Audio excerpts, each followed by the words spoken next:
Isang hindi kilalang trainee ang pinatalsik sa kumpanya dahil lamang sa pagkuha ng ilang larawan ng isang sikat na senior. Ang kanyang mga gamit ay inimpake at itinapon sa labas, at kinailangan pa niyang bayaran ang mga gastos sa paninirahan sa loob ng ilang taon ng paglalaro. Si Suhain ang kinatawa ng Pandora Entertainment Company at isa ring golden-eyed producer. Anumang trainee na sinanay niya ay naging sikat na sikat. Nang araw na iyon, nang makita ang pinuno ng sikat na boy band na nakasuot pa rin ng ankle brace, pinayuhan siya ni Suhain na magpa-opera agad upang hindi maapektuhan ang performance at iba pang mga taping. Ipinahayag ng pinuno ang kanyang kawalang kasiyahan na idinadahilan ang pagiging abala at walang oras. Si Suhain ay prangkang sinabi na wala siyang oras pumunta sa ospital, ngunit may oras siyang pumunta sa nightclub at nakuhanan pa ng litrato. Sumagot siya, ngunit hindi nakipagtalo si Suhain at umalis agad pagkatapos siyang pagsabihan. Ngunit hindi niya napansin na malamig na ngumiti ang pinuno sa likod niya. Ang anak ni Suhain, si Sim Jinwoo, ay may kapansanan sa pandinig. Kailangan niyang tingnan ang bibig ng nagsasalita upang maunawaan ang nilalaman. Sa klase, laging nakatingin si Sim Jinwoo sa bibig ng guro at mabilis na nagsusulat ng mga tala. Ngunit kung tatalikod ang guro, hindi niya maiintindihan ang lektura. Dahil sa matalik na kaibigan na nagpahiram ng kwaderno pagkatapos ng klase, naidagdag ni Sim Jinwoo ang mga bahagi na kanyang napalampas. Ibinigay din ng kaibigan kay Sim Jinwoo ang isang sobre ng pera na sinasabing galing iyon kay Suhain. Nais niyang ibalik niya ito sa kanyang ina dahil magkaibigan sila at hindi na kailangan pang gawin iyon. Sa sandaling iyon, lumitaw ang isang grupo ng mga problemang lalaking estudyante. Palihim nilang kinuha ang pera at hayagang kinutya si Sim Jinwoo dahil hindi niya marinig ang sinasabi ng ibang tao. Hindi nagtagal, nakatanggap ng abiso ang ama ni Sim Jinwoo, si Junsuk, na nabuli ang kanyang anak. Kaya agad siyang pumunta sa paaralan. Ikinuwento ng guro ang buong pangyayari at inamin na ang kasalanan ay nasa grupo ng mga problemang estudyante. Kasabay nito, iminungkahi din ng paaralan na huwag hayaan ang mga bata na magdala ng labis na pera sa paaralan. Galit na galit si Junsuk sa paraan ng pagprotekta ni Suhain sa kanyang anak, ngunit hindi niya alam na ang ginagawa ni Suhain sa sandaling ito ay mas lalo siyang magpapagalit. Upang bigyan ng daan ang kanyang espesyal na anak, inubos ni Suhain ang lahat ng kanyang ipon at nangutang pa ng 1 bilyong won upang bilhin ang isang saradong pabrika. Plano niyang ipaubaya ang pamamahala ng pabrika kay Sim Jinwoo sa hinaharap. Matapos makumpleto ang lahat ng pamamaraan, nakaramdam ng ginhawa si Suhain dahil nalutas na niya ang malaking alalahanin sa kanyang puso. Ngayon, ang kailangan niyang gawin ay magtrabaho ng masipag upang mabayaran ang 1 bilyong won na utang sa lalong madaling panahon. Sa sandaling iyon, nakatanggap si Suhain ang tawag mula sa kanyang assistant. Nagdaraos ang kumpanya ng shareholders meeting nang walang pahintulot niya. Hinihiling ng assistant na bumalik siya kaagad. Mabilis na bumalik si Suhain sa kumpanya at natuklasan na ito ay isang pagpupulong na sinadya upang siya ang target. Sa pagpupulong, ipinakita ang isang video na nagpapakita ng eksena kung saan nais ng pinuno ng boy band na magpa-opera dahil sa pinsala, ngunit tahasang tinanggihan ito ni Suhain at hiniling na tapusin muna ang tour. Malinaw na sinadyang i-edit ang video, sinadya upang gawing mukhang isang taong nang abuso ng artista si Suhain. Ang nagpapatakbo ng pagpupulong ay hindi siya binigyan ng pagkakataong magpaliwanag. Ipinahayag niya na ang kumpanya ay lumagda sa isang kasunduan upang makaakit ng pamumuhunan sa Smile Investment, na nakasaad na kung magkakaroon ng alitan sa artista, magbabayad ang kumpanya ng bayad pinsala sa kontrata.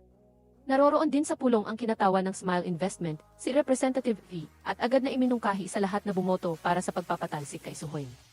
Gaya ng kasabihan, kapag bumagsak ang puno, nagkakawatak-watak ang mga unggoy. Masakit na pinanood ni Suhain ang lahat ng kanyang mga kasamahan na dati magkakasama na sabay-sabay na nagtaas ng kamay upang bumoto. Naging manhid ang kanyang puso, ngunit hindi pa roon natatapos ang lahat. Ipinahayag ni Representative Z na may bagong papalit sa posisyon ni Suhain at iyon ay si Halon Sel, ang pinuno ng grupo na dating tinanggal sa kumpanya dahil sa pagkakamali. Hindi matanggap ni Suhain na ang kumpanya na pinaglaanan niya ng buong puso ay basta na lamang inagaw sa kanya. Nagpasya siyang humanap ng bawat paraan upang baliktarin ang sitwasyon. Habang abala si Suhain, pumasok si Junsuk kasama si Sim Jinwoo sa opisina upang kumprontahin siya. Sinisi ni Junsuk si Suhain sa labis na pakikialam sa mga usapin ng kanilang anak sa paaralan. Nang malaman niyang pinatalsik si Suhain, sinabi niya na si Suhain ay hindi maingat sa kanyang pananalita kaya siya nahuli. Sinikap ni Suhain na magpaliwanag, ngunit nang banggitin niya ang tungkol sa pagbili ng pabrika ng medyas, nagalit si Junsuk. Nagalit siya dahil si Suhain ay laging nagdedesisyon sa sarili nang hindi nakikipag-usap sa kanilang dalawa. May sariling dahilan si Suhain, naniniwala siyang kailangang sunggaban ang pagkakataon ng maaga upang matuto si Sim Jinwoo ng negosyo at magkaroon ng matatag na buhay.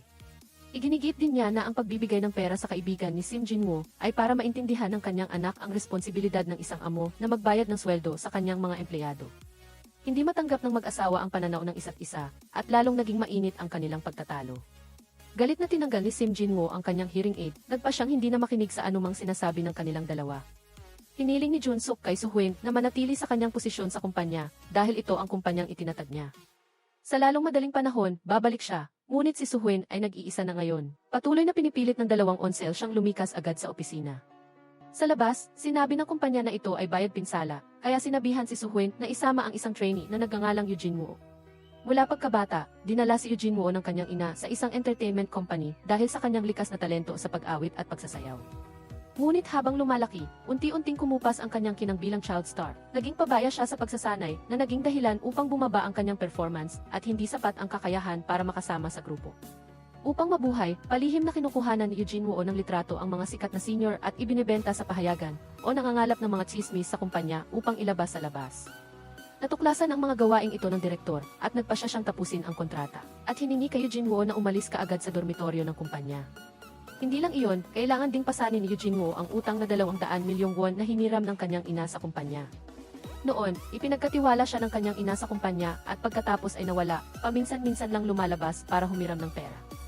Ang utang ay patuloy na lumalaki tulad ng isang snowball na gumugulong. At ngayon, ang lahat ng pasanin ay nasa balikat ni Eugene Woo at wala na siyang mapupuntahan. Nakiusap siya sa direktor na bigyan siya ng oras upang makahanap ng bagong matutuluyan. Ngunit nang bumalik siya, nakita niya na ang kanyang mga bagahe ay itinapon na sa labas at ang kanyang silid ay naibigay na sa bagong trainee. Hindi masaya si Eugene Woo, kaya nang hindi nakatingin ang direktor, sumugod siya sa silid. Ikinulong ang sarili at sumigaw na hindi siya aalis sa lugar na iyon.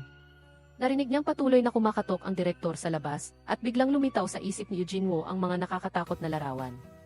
Tumingin siya sa kanyang sugatang palad at napuno siya ng takot at humagulhol siya. Gayunpaman, kinabukasan, pinalayas pa rin si Eugene Woo. Napalitan na ang kandado ng silid at wala na siyang paraan upang makapasok. Sa oras na ito, si Soo-hyun ay abala pa sa kanyang sariling problema at kinailangan pa niyang pasanin ang isang trainee na may utang na 200 milyong won tulad ni Eugene Woo, kaya siya ay labis na nabalisa. Gayunpaman, dahil sa kanyang pagiging responsable sa trabaho, hiniling pa rin niya sa kanyang staff na dalhin ang lahat ng record ni Eugene Woo. Nang mapanood ni Soo-hyun ang video ni Eugene Woo na kumakanta at sumasayaw, inamin niya na mayroon itong talento, ngunit hindi pa rin niya matanggap na ipinagpalit ng kumpanya ang kanyang buong karera sa isang trainee na pinabayaan. Narinig ni Eugene Woo ang mga salitang iyon habang nakatayo sa labas ng pinto at labis siyang napahiya. Sa sandaling iyon, lumapit si Chris, isang senior, upang aliwin si Eugene Woo. Ikinuwento niya na noong bago pa lang siya sa kumpanya, madalas din siyang umiyak dahil hindi siya makapag-adjust, ngunit sa huli ay nagtiyaga siya at nalampasan ang lahat. Naniniwala si Chris na malalampasan din ni Eugene Woo ang kahirapan na ito. Iminungkahi niya kay Eugene Woo na magtrabaho sa kanyang nightclub. Ang pagtatrabaho sa nightclub ay hindi lamang makakatulong upang unti-unting mabayaran ang utang, kundi makakatulong din sa buhay ni Eugene Woo na maging mas matatag. Samantala, sa nightclub, nagkikita sina si Han, ang pinuno ng boy band, Haeyeon Seo, at si Representative V. Hiningi ni si Han kay Chris na tulungan siyang tanggalin ang ankle brace mula sa kanyang bukong-bukong. Lumabas na hindi naman pala nasaktan ang kanyang paa. Ang lahat ay bahagi lamang ng isang maingat na planong saktan si Soo-hyun at agawin ang kumpanya. Ipinagmamalaki ni Haeyeon Seo na ito ay isang karaniwang taktika sa industriya ng entertainment. Sa wakas ay matagumpay nilang nakuha ang kumpanya ayon sa kanilang kagustuhan. Sa pagtatapos ng araw na iyon, dumating si Eugene Woo sa nightclub upang simulan ang kanyang bagong trabaho. Ang kanyang tungkulin ay bantayan ang pasukan sa escape room, tiyakin na walang sinuman ang basta-basta na lamang pumapasok. Habang pinagmamasdan ang mga lasing na taong palabas-pasok sa nightclub, nakaramdam si Eugene Woo ng matinding pagtataka at pagkabalisa. Nang lumabas si Eugene Woo upang magtapon ng basura, nagkataon niyang nakita ang tauhan ni Soo-hyun na hinahanap siya. Nagpasya si Soo-hyun na bigyan si Eugene Woo ng pagkakataon upang makita kung magagawa niya itong isang ace na makakatulong sa kanyang baliktarin ang sitwasyon. Nagkita ang dalawa sa isang luma at abandonadong training room. Inilabas ni Soo-hyun ang kontrata ng paglilipat ng utang ni Eugene Woo at pagkatapos ay pinag-isipan kung karapat-dapat ba siya sa halaga ng 200 milyong won. Tiniyak ni Eugene Woo na gagawin niya ang lahat ng kanyang makakaya, hindi niya bibigyan si Soo-hyun. Medyo nag-alinlangan si Soo-hyun, alam niyang hindi lahat ng pagsisikap ay magbubunga ng tagumpay. Kung gusto niyang magtiwala siya, kailangan ni Eugene Woo na manalo sa pinakapangunahing talent competition sa mundo. Humingi ng business card ni Soo-hyun si Eugene Woo, ngunit pinunit ni Soo-hyun ang bahaging naglalaman ng kanyang posisyon sa Pandora Entertainment Company, iniiwan lamang ang kanyang personal na numero ng telepono. Inisip ni Soo-hyun na kailangan ni Eugene Woo ng oras para mag-isip. Sino ang mag-aakala na sa sumunod na segundo, nakatanggap siya ng text message mula kay Eugene Woo na nagtatanong kung maaari na silang mag-usap ng mga kondisyon ngayon. Nagulat si Soo-hyun at hindi pa rin maintindihan ang nangyayari. Diretsong binanggit ni Eugene Woo ang problema na nagpapahirap kay Soo-hyun, ang pananakot sa kanyang anak sa paaralan. Mangyaring tanggapin mo ako o protektahan ko ang iyong anak. Ngayon, nasiyahan ka na ba sa akin? Nagulat at nalito si Xuhuing. Totoong lubos siyang nababahala sa mga estudyanteng iyon, natatakot na baka lalo pa nilang abusuhin ang kanyang anak. Naisip niyang kumuha ng bodyguard upang protektahan ang kanyang anak sa lahat ng oras at saan man sa paaralan. Ngunit mahigpit na tinutulan ito ng kanyang asawa, si Junsuk. Galit na umalis si Junsuk kasama ang kanilang anak. Ginawa ni Eugene Wo ang pagprotekta sa anak bilang kondisyon upang hikayatin si Xuhuin na pirmahan ang kontrata sa kanya. Ngunit kinamumuhian ni Xuhuin na mayroong gumagamit sa kanyang anak. Kaya't kinutya niya si Eugene Wo na nagpapalabis na humantong sa pagkabigo ng kanilang usapan. Huwag nang bumalik si Eugene Wo sa pagtatrabaho sa nightclub. Patuloy na minanipula ni Chris ang kanyang isip, sinabing kung gusto niyang mabayaran ang lahat ng kanyang utang, mas mabuting magtuon siya sa kanyang kasalukuyang trabaho. Huwag kang maniwala kay Xuhuin. Sinabi rin ni Chris na si Xuhuin ay marunong lamang samantalahin ang iba at kapag tapos na ang lahat, agad niya itong itatapon ng walang awa. Bukod pa rito, hindi para sa lahat ang tagumpay. Iginigiit ni Chris na hindi kasama sa mga iyon sina Eugene Wo. Kasabay nito, umuwi si Xuhuin, ngunit hindi niya nakita ang kanyang asawa at anak. Nag-text siya sa kanyang anak at nakatanggap ng sagot na nasa labas ang mag-ama. Walang tao sa bahay, hindi makatulog si Xuhuin buong gabi. Kinaumagahan, pumunta siya sa paaralan upang hanapin ang kaibigan ng kanyang anak upang linawin ang lahat. Sinabi ng kaibigan na sa simula ay tinutukso at kinukutya lamang ng grupo ng mga pasaway na estudyante si Sim Jinwoo dahil sa kanyang pagkabingi. Ngunit nang matuklasan nilang marami siyang pera, nagsimula silang maging mas sobra. Natakot ang kaibigang ito na masangkot kaya nagpasya siyang hindi natutulungan si Sim Jinwoo sa remediation pagkatapos ng klase. Binigyan niya ang kaibigan ng kanyang anak ng kaunting pera upang pasalamatan sa naunang tulong. Pagbalik sa kumpanya, naisip niyang pirmahan si Eugene Wo. Nakita ni Xuhuin na ang kalabang kumpanya ay handang gumastos ng malaking halaga upang pumirma ng kontrata sa isang babaeng artista na sumikat mula sa isang talent search show. Napagtanto niya na kaya niyang gawing sikat at usap-usapan si Eugene Wo. Pagkatapos ay ibebenta niya ito sa mataas na presyo sa ibang mga entertainment company.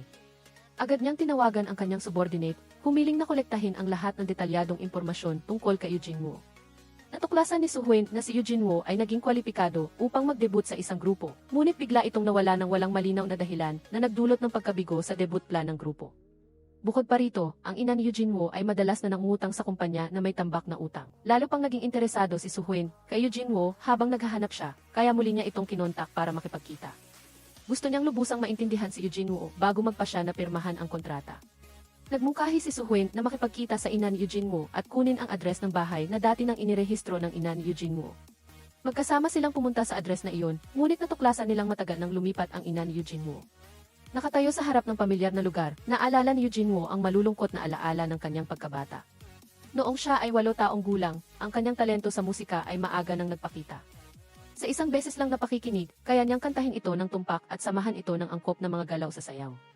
Sa kaarawan niya noong taon na iyon, bumili ang kanyang mga magulang ng cake upang ipagdiwang ang kanyang kaarawan. Dapat ay isang masayang araw, ngunit nagtalo ng matindi ang kanyang mga magulang dahil sa pera. Nakalimutan nila ang batang si Eugene Wo na nakaupo at naghihintay sa harap ng birthday cake. Hanggang sa makatanggap ng tawag ang kanyang ina mula sa management company na nagbalita na si Eugene Wo ay napili bilang isang trainee. Doon lang siya nagalak at niyakap ang kanyang asawa para magdiwang. Dahil si Eugene Wo ay naging instrumento nila sa paggawa ng pera. Upang pasayahin ang kanyang ina, ang munting Eugene Wo ay nagsumikap na lumahok sa mga komersyal na aktibidad at mag-promote sa lahat ng dako. Ngunit sa huli, pinabayaan pa rin siya ng kanyang ina sa kumpanya nang walang pag-aalaga.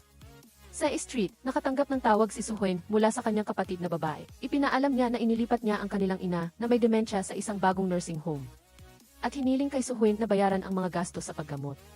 Habang nakikinig sa telepono si Xuhuin, nakita ni Eugene Wo ang isang batang lalaki na umiiyak dahil nawawala ang kanyang ina.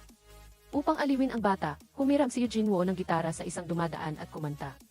Ang kanyang magandang boses ay mabilis na umakit sa atensyon ng mga nakapaligid. Nang matapos ang kanta, sabay-sabay na nagpalakpakan ang lahat. Ang eksenang ito ang nagpaunawa kay Xuhuin sa potensyal ni Eugene Wo.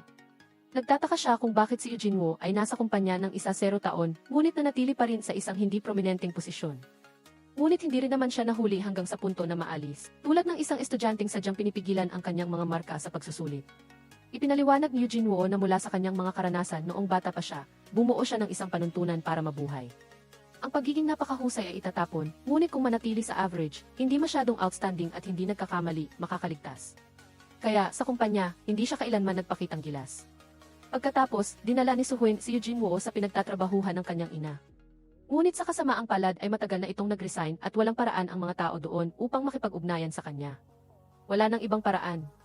Naghahanda na silang bumalik nang biglang makatanggap ng tawag si Eugene Wu mula sa kanyang ina. Siya mismo ang nag-aya para magkita. Mabilis na pumunta ang dalawa sa tagpuan. Hiniling ni Eugene Wu na makipag-usap sa kanyang ina ng pribado muna. Pumayag si Suhuin, nakatayo sa isang tabi at naghihintay. Akala ng ina ni Eugene Wu ay nag-debut na siya at kumita ng pera, kaya masigla niyang tinanong kung magkano ang maibibigay niya sa kanya. Taos pusong sinabi ni Eugene Wu na kinansela ng kumpanya ang kanyang kontrata at kailangan pa niyang magbayad. Hindi pa natatapos ang sinasabi niya nang sampalin siya ng kanyang ina sa galit at sinabihan siyang walang silbi. Sinisipan niya na kung hindi siya ipinanganak, hindi sana magiging miserable ang buhay niya. Ang walang puso na ugali ng ina ni Eugene Wu ang nagpaalala kay Suhuin sa mga alaala ng kanyang pagkabata.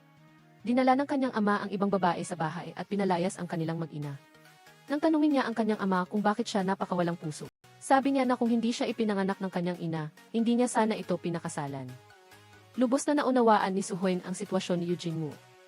Tinanong niya kung paano niya napapanatili ang kanyang hindi prominenteng katayuan sa kumpanya nang hindi naman naaalis.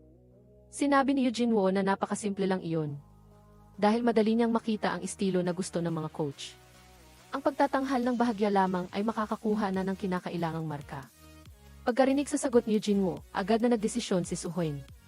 Ipinahayag niya sa ina ni Eugene Wu na mula ngayon, hindi na siya dapat lumitaw sa buhay ng kanyang anak. Mula ngayon, ganap ng pag-aari niya si Eugene Wu. Pagkatapos magsalita, hinila ni Suhuin si Eugene Wu palayo ng buong pagpapasiya. Hiniling ni Suhuin kay Eugene Wu na ipakita ang lahat ng kanyang kakayahan mula ngayon, magtakda ng malinaw na layunin at magsumikap na sumulong. Naniniwala siya na kapag natagpuan ni Eugene Wu ang kanyang sariling estilo ng musika, tiyak na magkakaroon ng mga taong magmamahal sa kanya. Nakikita ko ang iyong potensyal, ako ang producer, tutulungan kitang magtagumpay. Dahil walang mapuntahan, dinala ni Suhuin si Eugene Wu sa kanyang bahay. Nang ipapaliwanag na sana niya ang lahat sa kanyang asawa, bigla siyang nakatanggap ng tawag mula sa kanyang kapatid na humiling sa kanyang mabilis na pumunta sa nursing home. Nagmadali si Suhuin sa lugar at nakita ang kanyang ama na matagal na niyang hindi nakikita na nagpaplanong dalhin ang kanyang ina. Nakaklimutan na ng ina ni Suhuin ang pagtalikod sa kanya noon.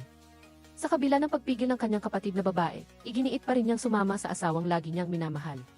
Hindi kailanman mapapatawad ni Suhuin ang ginawa ng kanyang ama. Sa galit, kinuha niya ang baston nito at itinapon ng malakas sa lupa. Natakot ang kanyang ina, yumakap sa kanya, at patuloy na tinatawag ang pangalan ng kanyang anak na babae. Pagkatapos ayusin ang lahat, bumalik si Suhuin sa bahay na pagod na pagod. Ipinaliwanag niya sa kanyang asawang si Jun Suk ang dahilan ng kanyang pagmamadaling pag-alis at balak din niyang linawin ang kanyang intensyon na pumirma ng kontrata kay Eugene Wu. Sa hindi inaasahan, kinuha ni Jun Suk ang papeles ng diborsyo. Noong nakaraan, labis na nagmamahalan ang dalawa. Nang panahong iyon, si Representative O na nanliligaw kay Suhuin ay gustong mamuhunan sa kanya, iniisip na tiyak na papayag siya. Bumili siya ng singsing na diamante at sariwang bulaklak para mag-propose. Ngunit hindi inaasahan, inabot ni Suhuin ang imbitasyon sa kasal, ipinapaalam na magpapakasal siya kay Jun Suk. Dahil dito, nagtanim ng sama ng loob si Representative O sa loob ng maraming taon at kamakailan ay nakipagtulungan sa Halyonsel at Team Leader Nam upang paalisin si Jun Suk sa kumpanya. Gayunpaman, ang kanilang buhay may asawa ay nanatiling masaya hanggang sa biglang nangyari ang aksidente sa kanilang anak at nawalan siya ng pandinig. Nag-usap ang mag-asawa at nagpasya na ang isa ay mananatili sa bahay upang alagaan ang kanilang anak at iyon ay si Jun Suk. Akala ni Jun Suk na makakabalik siya sa kumpanya pagkatapos ng ilang taon, ngunit hindi niya inasahan na magtatagal ito ng walang katapusan. Sa panahong iyon, pinatalsik din si Suhuin sa kumpanya. Naramdaman niyang palaging ginagawa ni Suhuin ang lahat ayon sa sarili niyang kagustuhan. Matapos ang maraming pagkabigo, sa huli ay nagpasya si Jun Suk na makipagdiborsyo. Sinubukan ni Suhuin na ipaliwanag na kung matulungan lang niya si Eugene Wu na sumikat, makakakita siya ng pera para mabayaran ang lahat ng utang. Gayunpaman, lalo lang nadismaya si Jun Suk. Hindi niya maintindihan kung bakit basta-basta na lang pinatalsik ang kanyang asawa sa kumpanya. Samantala, pinili ni Suhuin na sanain ang anak ng iba, pagkatapos ay ilipat siya sa isang malaking kumpanya ng management para lamang sa kinabukasan ng kanyang sariling anak. Galit na sinisi ni Suhuin si Jun Suk sa pagkakaintindi nito sa kanyang mabuting hangarin. Ginagawa niya ang lahat ng ito para lamang sa kaligayahan ng kanilang buong pamilya. Ngunit pinuna ni Jun Suk na makasarili siya, iginiit na dahil sa kanyang katigasan ng ulo sa pagbili ng pabrika, kaya nagdusa ang buong pamilya. Binanggit din niya ang nangyari noong taon na iyon na kung hindi dahil sa kanya, hindi sana na-aksidente ang kanilang anak at nawalan ng pandinig. Noong taon na iyon, dinala ni Suhuin ang kanyang anak para maglaro, ngunit dahil sa trabaho ay napabayaan niya ito, na humantoong sa malungkot na insidente. Naging malalim na sugat din ito sa kanilang puso. Nagtalo ng matindi ang mag-asawa, nasabi ang lahat ng pinakamasasakit na salita. Noong taon na iyon, abala ang mag-asawa sa trabaho, ngunit nagpasya silang maglaan ng oras para ilabas si Sim Jinwoo. Habang nasa labas, patuloy na nakakatanggap ng tawag si Suhwen mula sa kumpanya at abala sa pagharap sa trabaho, ganap na hindi pinapansin ang kanyang anak. Inis na inagaw ni Junsuk ang kanyang telepono, hiniling na isantabi niya muna ang trabaho upang tumutok sa pamilya. Pagkatapos, umalis siya para bumili ng gamit, hindi nakalimutan na paalalahanan si Suhwen na bantayan ng mabuti ang kanyang anak. Gayunpaman, sa sandaling iyon, nakatanggap muli ng tawag si Suhwen mula sa kumpanya. Patuloy na nagpupumilit si Sim Jinwoo na bumili ng cotton candy. Sobrang pagod at stress si Suhwen sa trabaho. Binitawan niya ang kamay ng kanyang anak sa isang sandali ng galit. Alam niyang may paparating na sasakyan at naganap ang kakilakilabot na banggaan. Nang magising si Sim Jinwoo, natuklasan ni Suhwen na hindi na naririnig ng kanyang anak ang kanyang boses. Sa sandaling iyon, napagtanto niya na ang banggaan ay nag-iwan ng hindi mapapawing sugat sa puso ng kanyang anak. Minsan, hindi sinasadyang nakita ni Suhwen ang isang survey form ng pangarap sa bag ni Sim Jinwoo.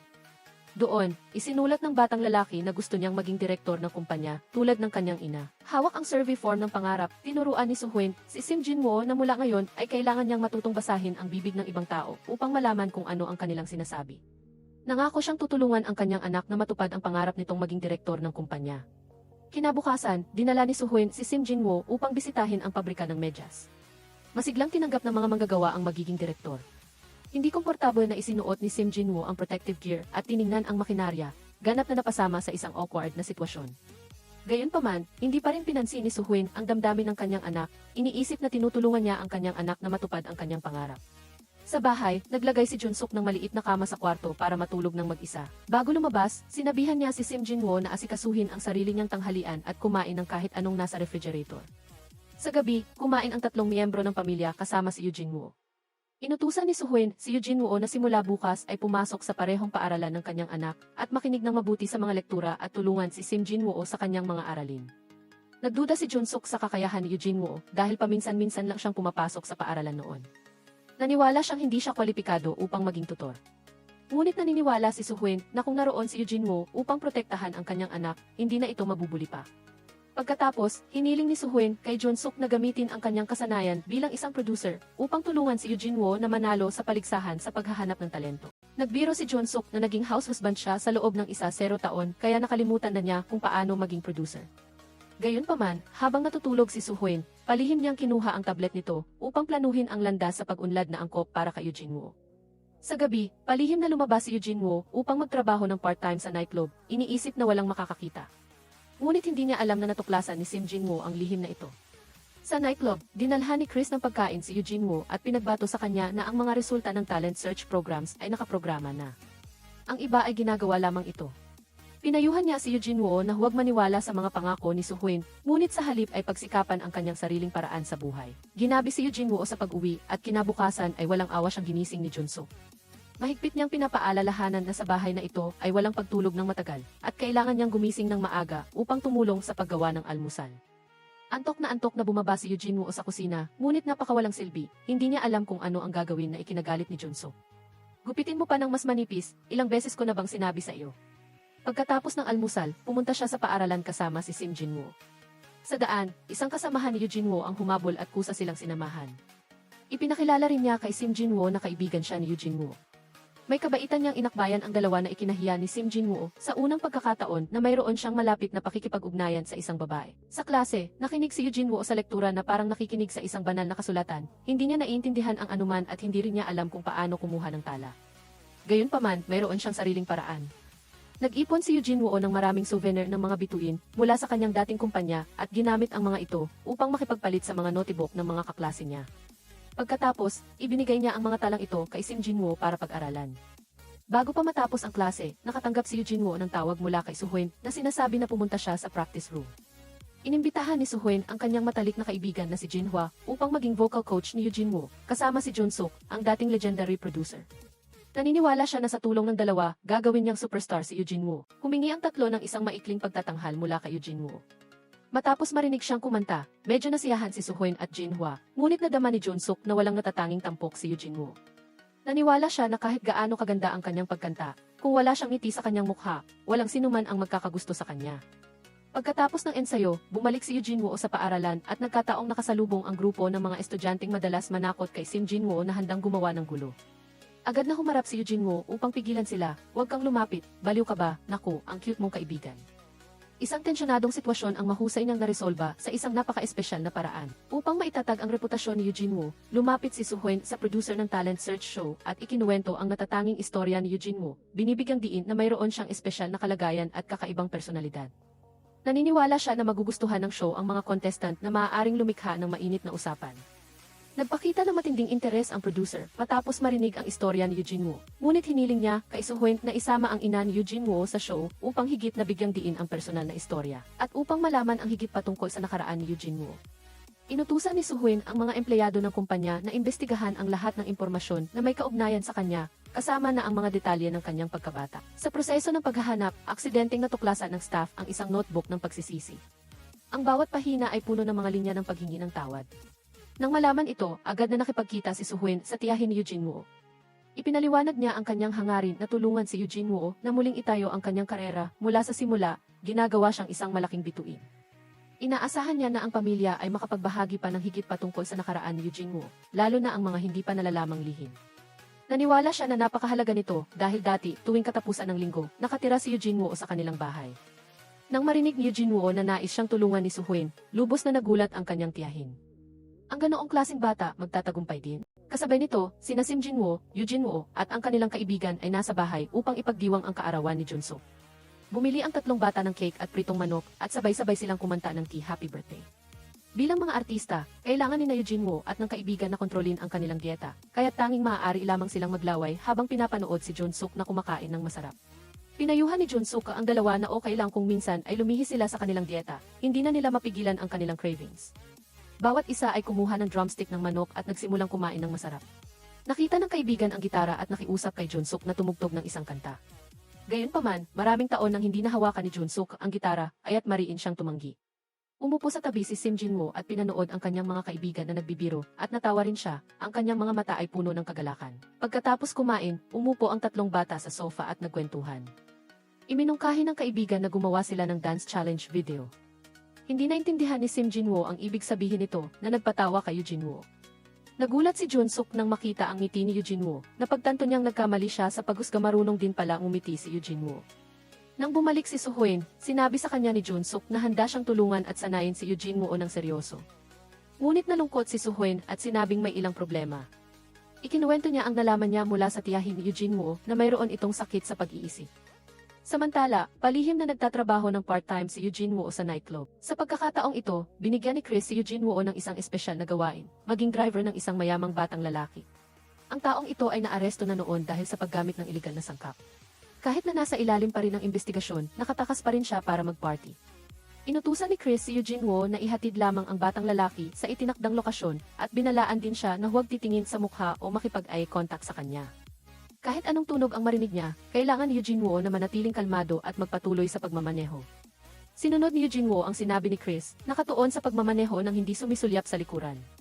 Sa gitna ng biyahe, nagkaroon ng matinding pagtatalo ang mayamang batang lalaki at ang babaeng nakaupo sa likuran. Sa galit, hiniling niyang ihinto ang sasakyan, ngunit nais lamang ni Eugene Woo na tapusin ang kanyang gawain, kaya't patuloy pa rin siyang nagmaneho. Sa hindi inaasahan, sumugod ang batang lalaki at inagaw ang manibela na naging sanhi ng pagkawala ng kontrol ng sasakyan at bumangga ito sa rehas sa tabi ng kalsada. Nasugatan ang kaliwang kamay ni Eugene Woo at patuloy itong dumudugo. Masakit siyang bumaba ng sasakyan, nakatitig sa kanyang kamay na puno ng dugo at patuloy na bumubulong ng paghingi ng tawad. Nakatitig si Eugene Woo sa kanyang kamay na puno ng dugo, mabilis ang paghinga at nahihirapan siyang huminga ng normal. Dumating ang isang pakiramdam ng pagkabahala, gusto niyang saktan ang kanyang sarili upang kumalma. Ito ay isang paraan na madalas niyang ginagawa upang kontrolin ang kanyang mga negatibong emosyon. Nang makita ang mayamang batang lalaki at ang babae na walang malay sa kotse, nanginginig na dinampot ni Eugene Woo ang telepono upang tumawag ng ambulansya, ngunit huminto. Matapos ang ilang sandali ng pag-aalinlangan, nagpasya siyang tawagan si Chris. Pinayuhan ni Chris si Eugene Woo na huwag tumawag ng ambulansya at sinabihan siyang maghintay doon, pagkatapos ay nagmamadaling tumakbo sa pinangyarihan.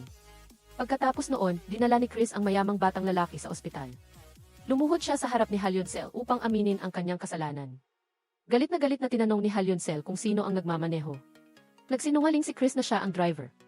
Nagalit si Halyoncel, hinawakan ang liig ni Chris, mariin itong sinakal sa galit at pagkatapos ay itinulak siya palayo. Inutusan niya si Chris na hanapin ang taong kanilang hinahanap sa anumang halaga. Umuwi si Eugene Woo sa bahay ni Suhuin, nagmamadaling hugasan ang mansa sa kanyang kamay. Ngunit nang makita niya ang pulang tubig na umaagos sa lababo, huminga na naman siya ng mabilis. Bumalik ang mga nakaraang alaala ng takot na nagdulot ng pagkabalisa kay Eugene Woo. Tumakbo siya pabalik sa kanyang silid at naisip niyang gawin ang dati niyang ginagawa upang pakalmahin ang kanyang sarili. Ngunit naalala ni Eugene Woo na nasa bahay siya ni Suhuin at hindi niya maaaring magdulot ng problema sa kanilang pamilya. Samantala, ikinuwento ni Suhuin kay Jinhwa ang kalagayan ni Eugene Woo na nag-aalala na malala ang problema sa kanyang emosyon. Ngunit si Eugene Woo ang tanging baraha sa kamay ni Suhuin upang masagip ang utang na 1 bilyong won ng pabrika. Matapos mag-alinlangan sandali, nagpa siya si Suhuin na ituloy ang plano, isasama si Eugene Woo sa talent search show upang maakit ang atensyon ng publiko at pagkatapos ay ibenta siya sa isang malaking entertainment company upang kumita ng pera para mabayaran ang utang.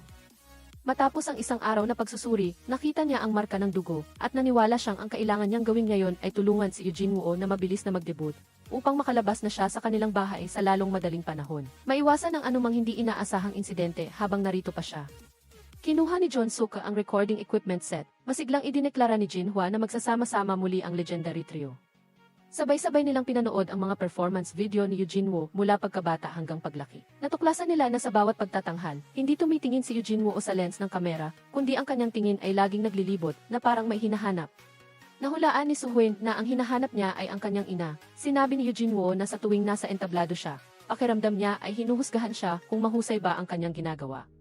Marahil sa subconscious niya, palaging umaasa si Eugene Woo na makakuha ng pagkilala mula sa kanyang ina. Patuloy pa rin si Eugene Woo sa kanyang gawain na pumasok sa paaralan kasama si Sim Jin Woo, na tinutulungan ang nakababatang kapatid na madaling makakuha ng kumpletong notebook dahil sa kanyang karisma. Hindi lang iyon, matalino rin siyang humingi ng tulong sa kanyang matatalinong kaklase na tingnan si Sim Jin Woo ng direkta sa mata at dahan-dahang magsalita habang ibinibigay ang mga notebook. Tuwang-tuwa si Sim Jin Woo na kasama niya si Eugene Woo. Nagtatakang tinanong ni Jiang si Sim Jin Woo tungkol sa kanyang ina, si Suhuin. Sa kanilang paningin, si Suhuin ay isang nakakatakot at mahirap lapitan na direktor. Ganon din ba siya kahigpit at kahirap sa bahay? Naalala ni Sim Jin Woo ang panahon na dinala siya ng kanyang ina sa Estados Unidos para magpagamot. Noong panahong iyon, matatag na dinala ni Suhuin ang kanyang anak sa ibang bansa, sa kabila ng nalalapit na debut ng boy band na kanyang pinamamahalaan, at mukhang si Chris din ang isa sa mga miyembro ng boy band na iyon. Naalala ni Sim Jin Woo na hindi niya nagustuhan ang desisyon ng kanyang ina na bumili ng pabrika nang walang paalam, ngunit naintindihan din niya kung bakit niya ito ginawa. Matapos niyang ikwento ang kanyang istorya, tinanong ni Sim Jin Woo si Eugene Woo kung bakit siya lumalabas ng palihim tuwing gabi. Hindi naglihim si Eugene Woo at sinabi ang totoo na nagtatrabaho siya ng part-time sa isang nightclub upang kumita ng pera para bayaran ang kanyang mga utang. Nagkautang siya ng 200 milyong won na kasalukuyang ginagarantiya ni Suhuin. Kung isang araw ay iwanan siya ni Suhuin, ang utang na iyon ay babalik sa balikat ni Eugene Woo. Iyon ang dahilan kung bakit kailangan niyang magtrabaho ng husto upang makapag-ipon ng pera para sa pinakamasamang sitwasyon.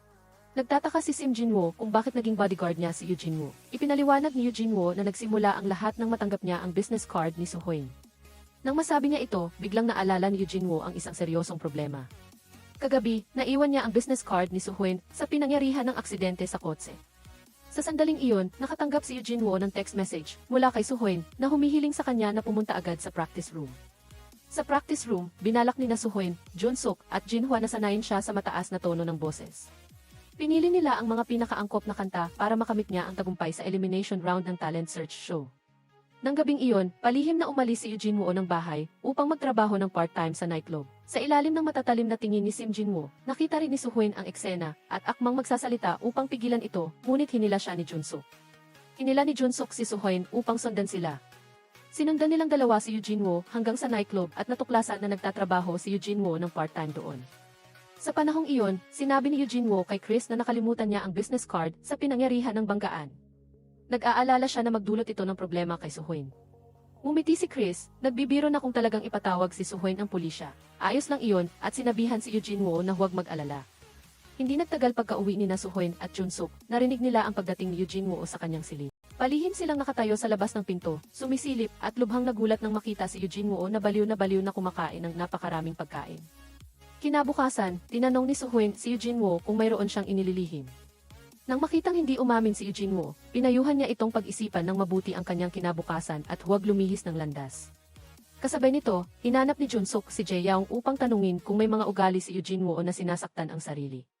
Umaasa si Jae-young na makakakuha si Eugene Woo ng tulong. Direkta niyang sinabi na gusto rin ni Eugene Woo na tratuhin ng mabuti ang kanyang sarili. Ngunit sa pamamagitan lamang ng mga negatibong paraan na ito makakalma siya. Minsan, sinisikap ni Eugene Woo na pigilan ang sarili sa pamamagitan ng sobrang pagkain upang ilihis ang kanyang atensyon. Alam ni Junsuk na naghahanda rin si Jae-young para sumali sa talent search show, kaya tinanong niya kung bakit hindi siya mas masipag mag-ensayo. Sumagot si Jae-young nang may pagkabagot na mula nang umalis si Soo-hyun sa kumpanya, naging magulo ang pamamahala sa mga trainee at wala nang nagmamalasakit sa kanila. Nang marinig ito, inimbitahan ni Junsuk si Jae-young sa practice room upang mag-ensayo kasama si Eugene Woo. Umaasa siya na magiging kasama silang dalawa at sabay na unlad. Mula noon, sumali si Jae-young sa training team. Matapos malaman na nag-ensayo silang dalawa, iminungkahi ni Jinhwa na magtanghal sila sa restaurant sa ibaba upang masanay sa pakiramdam ng pagtayo sa entablado. Natapos ang pagtatanghal sa malakas na palakpakan ng audience. Sina Soo-hyun, Junsuk at Jinhwa na nanonood mula sa malayo ay lubos ding nasiyahan. Hindi nagtagal, kumalat ang balita na sinasanay ni Soo-hyun si Eugene Woo hanggang sa umabot sa kinatawan ng European Agency at agad niya itong ipinaalam kay Halyon-seo. Nang marinig ang balita, labis na nagalit si Halyon-seo, determinado na huwag bigyan si Soo-hyun ng pagkakataong makabalik sa tuktok. Sa panig ni Eugene Woo, sumali siya sa qualifying round ng talent search show. Alam ng producer ang magulong nakaraan ni Eugene Woo, kaya't ginamit niya ang walkie-talkie upang utusan ang assistant director na sadyang pukawin siya upang lumikha ng isang dramatikong sitwasyon na makakaakit ng atensyon ng publiko.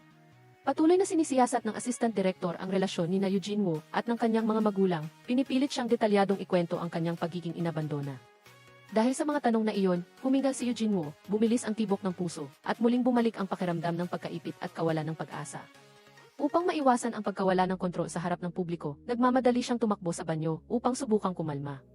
Nakita ito ni Soo-hyun at sinundan siya, nag-aalala na baka gumawa si Eugene Woo ng isang bagay na negatibo. Sa kabutihang palad, mabilis na lumabas si Eugene Woo, na nagpakita ng kalmado at sinabing maayos lang siya. Sa pakikilahok na ito, matagumpay na nakapasa sina Eugene Woo at Jae-young sa preliminary round at patuloy na makikipagkumpetensya sa 50 pang kalahok.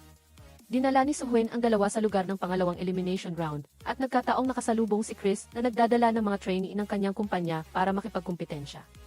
Ginagawang biro ni Chris si Soo-hyun sa hindi pagbibigay ng pera at pinayagan si Eugene Woo na magsuot ng ordinaryong damit sa entablado. Sumagot si Soo-hyun sa pamamagitan ng pagtawag kay Chris na alipors na ikinagalit ni Chris at umalis. Pagkatapos, tinanong ni Soo-hyun si Eugene Woo kung gusto niyang maging isang sikat na mang-aawit o gusto lang maging serbidor sa nightclub. Kailangan mong pumili ng mabuti, ito ang iyong buhay. Ang mga salita ni na Chris at Soo-hyun ay patuloy na bumabagabag sa kanyang isipan. Ang dalawa ay nakatayo sa magkabilang panig, ngunit pareho silang gustong hilahin siya sa kanilang panig na nagpahirap kay Eugene Woo na malaman kung sino ang paniniwalaan. Sa ikalawang round ng kompetisyon, nagpa siya sina Soo-hyun at Junsuk na baguhin ang kanilang estratehiya, isinasantabi ang orihinal na plano. Sa halip na subukang ipakita ang mahirap na matataas na nota, pinayuhan nila si Eugene Woo na kumanta sa pinakamababang range kung saan siya komportable. Maaari niyang panatilihin ang ugali ng pagyuko, basta't nakatuon siya sa pagkukwento sa pamamagitan ng kanta. Bago siya sumampa sa entablado, sinabi ni Soo-hyun kay Eugene Woo na kung hindi pa niya kayang mahalin o paniwalaan ang kanyang sarili, maniwala na lang siya sa kanya. Hindi kailanman namumuhunan si Soo-hyun sa mga negosyong nalulugi, sa kabaliktaran, ang lahat ng kanyang mga desisyon ay magdadala sa tagumpay. Maniwala ka sa akin, umakyat ka sa entablado. Umakyat si Eugene Woo sa entablado at kumanta gamit ang kanyang pinakamababang, pinakamainit na boses. Nakalimutan niya na ito ay isang pagtatanghal, at nakalimutan din niya ang presensya ng mga hurado sa ibaba ng entablado. Nakatuon lamang siya sa pagpapahayag ng kanyang pagnanais para sa kaligayahan. Nang matapos ang kanta, isang tao mula sa audience ang tumayo, sa sandaling makita niya ang taong iyon. Hindi namamalayan, lumuha si Eugene Woo dahil ang taong iyon ay ang kanyang ina. Sinikap ni Eugene Woo na pigilin ang kanyang emosyon at dali-daling bumalik sa waiting room. Sinundan siya ng kanyang ina at binati siya sa isang hakbang na mas malapit sa kanyang pangarap na maging isang bituin. Ipinahayag ng ama ang kanilang pagmamalaki at kaligayahan nang makita siyang lumiwanag sa entablado. Ano man ang mangyari, sila ay laging isang pamilya. Ang panahon ng pamumuhay sa bahay ni Soo-hyun ay nagbigay kay Eugene Woo ng ibang pananaw sa salitang pamilya. Sa banyo, ang bilang ng mga sipilyo ay naging 4 mula sa 3. Tuwing umaga, hinihila ni Junsuk si Eugene Woo sa kusina upang magluto. Kahit na hindi magaling si Eugene Woo, laging pinupuri siya ni Sim Jin Woo. Hindi nila sinasadyang bawasan ang distansya at hindi rin sila nagpakita ng paghihiwalay. Nadama ni Eugene Woo na parang miyembro siya ng pamilyang ito. Ang mga simple at mainit na sandali na iyon ay hindi pa niya naranasan kailanman. Hindi tinanong ni Suhuen si Eugene Wo kung paano siya nagtanghal sa entablado, ngunit kalmado siyang nagpakita ng tiwala na makakapasa siya sa elimination round. Ipinagbigay alam niya kay Sim Jin Wo na pagkatapos makapasok ni Eugene Wo sa susunod na round, lilipat siya sa dormitoryo ng mga trainee. Plano rin ni Suhuen na kumuha ng bagong bodyguard upang ihatid si Sim Jin Wo sa paaralan. Gayunpaman, diretsong tumanggi si Sim Jin Wo dahil naisaayos na ni Eugene Wo ang sistema ng depensa sa paaralan. Matalinong ginamit ni Eugene Wo ang pagkahumaling ng kanyang mga kaibigan sa idolo, na lumilikha ng isang kompetisyon sa pamamagitan ng paggawa ng mga pangako na ang sinumang may pinakamahusay na mga tala ay makakatanggap ng eksklusibong memorabilia ng idolo. Upang maiwasan ang problema mula sa isang grupo ng mga kakaibang estudyante, itinalaga din ni Eugene Wo ang malinaw na mga schedule ng pagbabantay para sa mga tagahanga, tinitiyak na laging may kasama si Sim Jin Wo sa lahat ng oras. Online, lumitaw ang maraming post na pumupuri sa pagganap ni Eugene Wo. Marami ang nagpapalagay na gagawin ni Suhuen, ang legendary producer, si Eugene Wo na isang malaking bituin. Nakaramdam si Halyoncel ng inggit nang basahin ang mga komentong ito. Ayaw ni Halyoncel na muling sumikat si Suhuen, kaya't nakipag-ugnayan siya sa isang entertainment reporter upang magpakalat ng masamang balita na sumisira sa reputasyon nito. Samantala, hindi alam ni Suhuen ang plano ni Halyoncel at handa na siya para sa susunod na round ng kompetisyon. Nakatuon siya sa pagtuturo kina Eugene Wo at Ji Young ng choreography, patuloy na binabago ang bawat galaw. Nahinto lang sila para magpahinga sandali nang kailangang huminto si Eugene Wo upang itali ang kanyang buhok dahil sa gusot nitong buhok. Napansin ni Sim Jin Wo na nahihirapan si Ji Young sa pagsayaw dahil sa buhok niya. Sa pag-iisip na ang pagbibigay ng headband ay magiging perpekto, dumaan siya sa isang tindahan ng accessories, ngunit walang nakita na nagustuhan niya. Pagka-uwi sa bahay, nakatanggap si Sim Jin Wo ng mensahe ng ulat ng trabaho mula sa manager ng pabrika ng stocking. Balak sana niyang baliwalain ito, ngunit biglang may naisip siyang ideya. Ipinadala ni Sim Jin Wo ang sketch ng disenyo ng headband sa pabrika at tinanong kung maaari itong gawin. Nakatanggap ng positibong tugon, masaya siyang umupo at kinulayan ang disenyo na nagnanais na gumawa ng isang kakaibang headband para kay Ji Yao. Samantala, dinala ni Chris si Eugene Wo sa isang restaurant at inihayag na ang pangarap niya ay magbukas ng sarili niyang restaurant. Iminungkahi ni Chris na makipagtulungan sa kanya si Eugene Wo. Diretsong sinabi ni Eugene Wo na ilalabas ang resulta ng elimination round sa loob ng ilang araw. Umiti lang si Chris ng mapait, pinagbabaril siya na huwag masyadong mangarap. Ikinuwento niya ang kanyang nakaraang pagiging inabandona sa entertainment industry. Ayaw niyang masyadong umasa si Eugene Wo. Sinabi pa ni Chris na hindi magtatagal ay itatapon din siya ni Suhuen. Kaya, dapat siyang umalis bago siya paalisin sa bahay. Sa kanyang pag-uwi, naalala ni Eugene Wo ang nangyari ilang taon na ang nakakaraan. Noon, masayang ibinahagi ni Chris na binigyan siya ni Suhuen ng stage name at bukas ay opisyal na siyang magde-debut kasama ang grupo. Tiningnan ni Chris ito bilang kanyang huling pagkakataon at determinado siyang sunggaban ito sa anumang halaga. Gayunpaman, pagkatapos niyang magsalita, ipinahayag ng manager na ang debut ng grupo ay ipinagpaliban ng walang katiyakan. Nataranta si Chris at nagmamadaling hinanap si Suhuen upang linawin ang sitwasyon. Ngunit isiniwalat ng manager na si Suhuen mismo ang gumawa ng desisyon na ito. Nasaksihan ni Eugene Wo si Chris na nagmula sa pagiging puno ng pag-asa patungo sa ganap na kawalan ng pag-asa. Ngayon, ang parehong landas ay nagbubukas sa harapan niya. Naguluhan si Eugene Wo at hindi alam kung dapat niyang pagkatiwalaan si Suhuen. Sa isa pang pangyayari, nasira ang kotse ni Junsuk sa gitna ng kalsada at nagkataong nakasalubong niya ang kinatawan ng European agency na dumadaan. Habang naghihintay ng tulong sa kalsada, inanyayahan ng kinatawan ng European agency si Junsuk na magkape. Nagbiro rin siya na ngayon ay para na siyang isang walang silbing asawa. Kung pinili lang sana ni Suhuen siya noon, hindi na sana silang dalawa ay umalis sa kumpanya na walang hawak ngayon. Nang marinig ito, napagtanto ni Junsuk na ang dahilan kung bakit namuhunan ang European representative sa kumpanya at pinaalis si Suhuen ay para makaganti sa pagtanggi sa kanyang pagmamahal. Kalmadong sumagot si Junsuk na bago pa man dumating ang European representative, matagal na silang nagmamahalan ng tapat ni Suhuen. Ngunit hindi naniwala ang European representative at iginiit na niloko siya ni Suhuen. Mapait na idineklara ng European representative na patutunayan niyang isang pagkakamali ang hindi pagpili ni Suhuen sa kanya. Galit na umuwi si Junsuk. Ipinangako niya kay Suhuen na tutulungan niya si Eugene Wo na maging isang malaking bituin upang kilalanin ng lahat ang kanyang talento.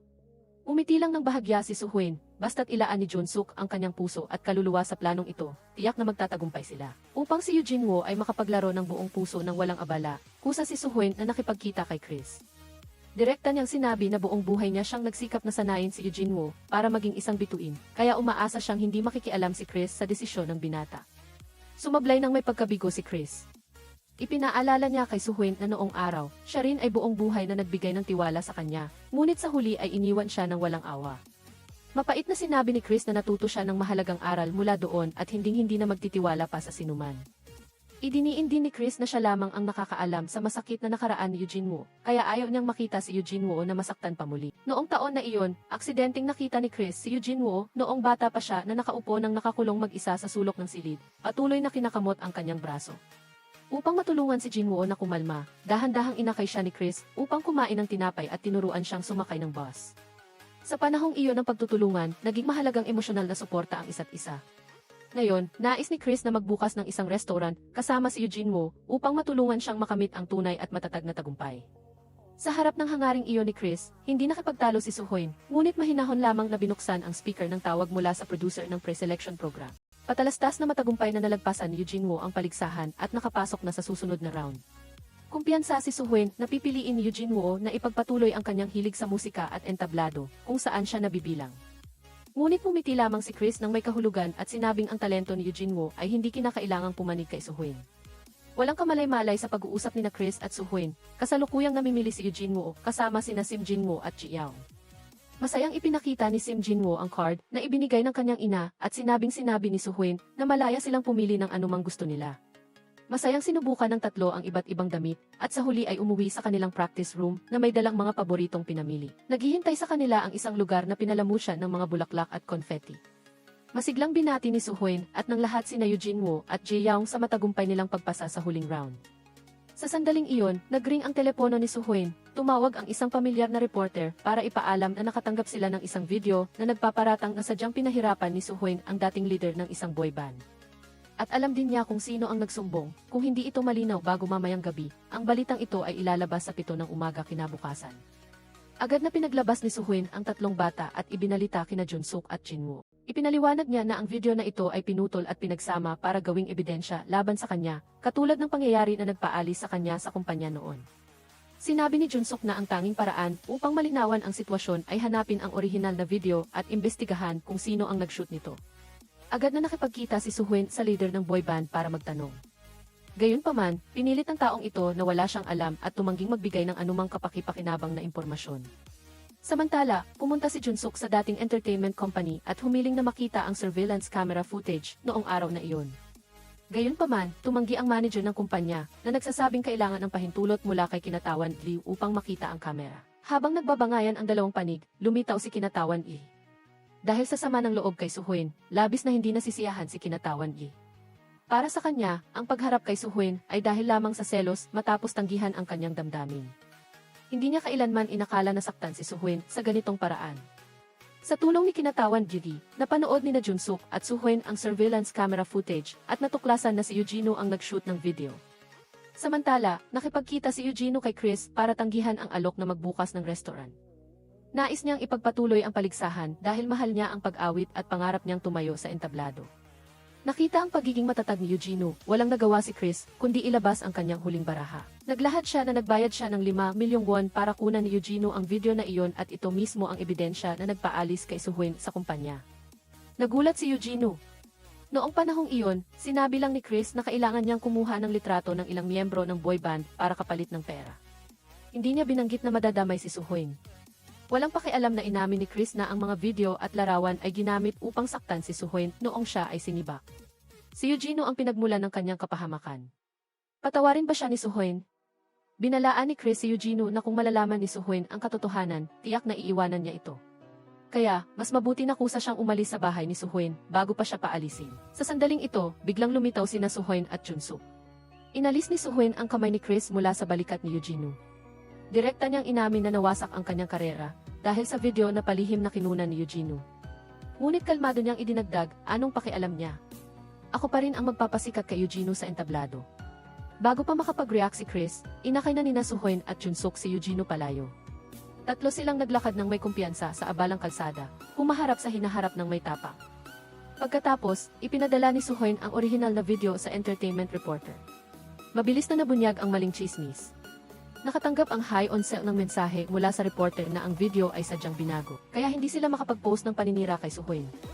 Lubusang nabigo ang plano ng High On Sale. Galit na inakay niya si Chris sa ospital upang bisitahin ang kanyang kapatid na babae na nasa coma pa rin, hanggang ngayon ay hindi pa rin matukoy kung sino ang tunay na nagdulot ng insidente sa kanyang kapatid na babae.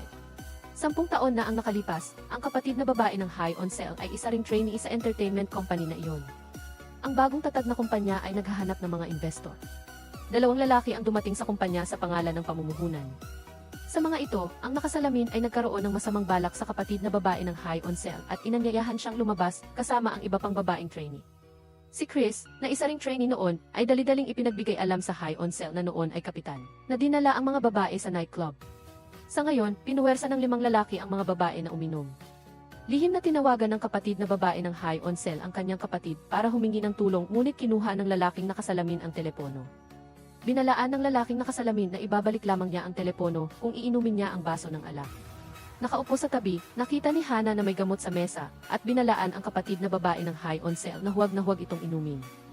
Nagkunwari ang kapatid na babae ng high on cell na hindi siya marunong uminom ng alak. Agad na inabutan siya ng lalaking nakasalamin ng isang basong tubig at sinabing uminom na lang siya ng tubig sa halip na alak. Nais niyang mabilis na makalabas sa sitwasyong iyon, kaya sa huli ay ininom niya ang baso ng tubig. Pagkaubos niya, nahilo siya, lumabo ang paningin at nagsimulang mawala ng malay. Napansin ang kakaiba, tumayo si Hana upang alalayan siyang umalis, ngunit agad na hinabol sila ng mga lalaki. Naghihintay si Chris sa pintuan, at nang makita ang dalawang babae ay nakahinga siya ng maluwag, at naghahanda na sanang akayin sila nang bigla siyang sugurin at patumbahin ng mga lalaki. Hindi makalaban, bumagsak si Chris sa lupa. Hinila ng dalawang lalaki ang kapatid na babae ng high on cell, na plano nilang dalhin. Sinubukan ni Hana na pigilan sila at sumigaw na tumakas siya. Tumakbo palabas ang kapatid na babae ng high on cell at nakita si high on cell na nakatayo sa kabilang kalsada. Agad siyang tumakbo patungo sa kanyang kapatid, ngunit dahil sa epekto ng gamot, nahihilo siya at hindi makita ng malinaw ang daan. Nabangga siya ng sasakyan, labis na nalulungkot si high on cell. Pagkatapos ng banggaan, idinemanda ni high on cell ang 5 lalaki sa korte. Ngunit galit na galit ang resulta, 4 sa kanila ay nakulong ng may suspensyon, at ang pinuno ay ganap na nakaligtas sa kaso, hindi na kailangan pang humarap sa korte. Hindi rin nanindigan si Suhuin, na nooy kinatawan ng kumpanya para panagutin. Para ipaghiganti ang kanyang kapatid, determinado si high on cell na maghiganti sa kanyang sarili. Nagtagumpay siyang paalisin si Suhuin sa kumpanya, ngunit hanggang ngayon ay hindi pa rin niya natagpuan ang kinaroroonan ng 5 lalaking iyon. Noong huling beses, nang magkaroon ng aksidente sa kotse sina Jinwoo at ang batang master, naiwan ang business card ni Suhuin sa pinangyarihan. Natagpuan ng mga tauhan ni Chris ang ilang ebidensya sa intersection kung saan nangyari ang insidente at ibinigay ito kay Chris. Kabilang dito ang business card ni Suhuin, kaya isinuksok agad ni Chris ang business card sa kanyang bulsa. Sa isa pang pangyayari, malapit nang lumipat sina Jinwoo at Ji Young sa dormitoryo ng mga kalahok sa programa ng audition. Masigasig na tinulungan ni Suhuin at Junsuk si Jinwoo na ihanda ang mga kinakailangang gamit. Bago sila maghiwalay, binigyan ni Jinwoo si Ji Young ng isang headband na siya mismo ang nagdisenyo. Umaasa siyang magpapatuloy siya ng buong lakas. Tinawag ni Junsuk si Jinwoo palabas, habang biglang hinila ni Suhuin ang manggas ni Jinwoo para ipakita ang mga peklat sa braso, at ibunyag na mayroon siyang problema sa pag-iisip. Nagulantang si Jinwoo, tumangging umamin at nagsinungaling na ang mga peklat na ito ay mula sa pagkabata pa niya. Nang makita na ayaw niyang harapin ang katotohanan, hindi na siya pinilit ni Suhuin, ngunit dahan-dahang inalis ang scarf mula sa kanyang leg. Pagkatapos ay ipinulupot niya ito sa braso ni Jinwoo, na nagpapahiwatig na palagi silang maghihintay na magbukas ang kanyang puso. Kung pansamantalang hindi malalampasan ni Jinwoo ang nakaraan, igagalang din nila ang kanyang desisyon. Nakaramdam ng init sa puso si Jinwoo. Nang gabing iyon, nakita niya si Suhuin na hindi makatulog dahil sa pag-aalala sa kanya, kaya nakaramdam siya ng matinding pagkakasala. Larawan ng audition at ibinigay sa kanya ang mga maingat na inihandang gamit. Huwag kang gagawa ng anumang gulo doon, magkikita rin tayo. Hintayin mo hanggang sa manalo ka ng award, inanunsyo ng producer ang mga alituntunin ng laro. Sino mang kusang loob na umalis sa dormitoryo ay agad na matatanggal sa kompetisyon. Samantala, pinag-aaralan ni Junsuk ang panlasa ng mga kabataan sa musika at sayaw sa kasalukuyan. Para makasabay sa uso, lumabas siya para bumili ng isang set ng mga modernong damit. Pagkatapos ay dumaan siya sa isang coffee shop para subukan ang pinakapopular na inumin. Hindi inaasahang nakasalubong niya si Kinatawan Ji. Para pasalamatan si Kinatawan Ji sa pagtulong sa kanila na panoorin ang surveillance camera noon, taos pusong pinayuhan ni Junsuk si Kinatawan Ji na mag-ingat kay Halonshel. Dahil sa kanyang simple at tapat na pagkatao, hindi alam ni Kinatawan Ji ang kalupitan ni Halonshel. Pagkatapos marinig iyon, matagal na nag-isip si Kinatawan Ji. Kasabay nito, upang pahirapan si Suhuin, inutusan ni Halonshel si Chris na makipag-ugnayan sa producer ng audition program at hilingin na bigyan niya ng pabor si Hana ng kanyang kumpanya at alisin si Jinwoo sa kompetisyon. Gayunpaman, ang producer ay isang matuwid na tao at matatag na tumangging makialam sa resulta ng kompetisyon. Nakita ni Halonshel na ayaw makipagtulungan ang producer, kaya agad niyang inilabas ang isang video na nagpapakita ng lihim niyang pagtanggap ng imbitasyon sa iligal na hapunan. Nagbabala si Halonshel na kung hindi susundin ng producer ang kanyang kahilingan, ang eskandalong ito ay ilalantad sa publiko. Dahil hawak siya sa leg, napilitan ang producer na pumayag.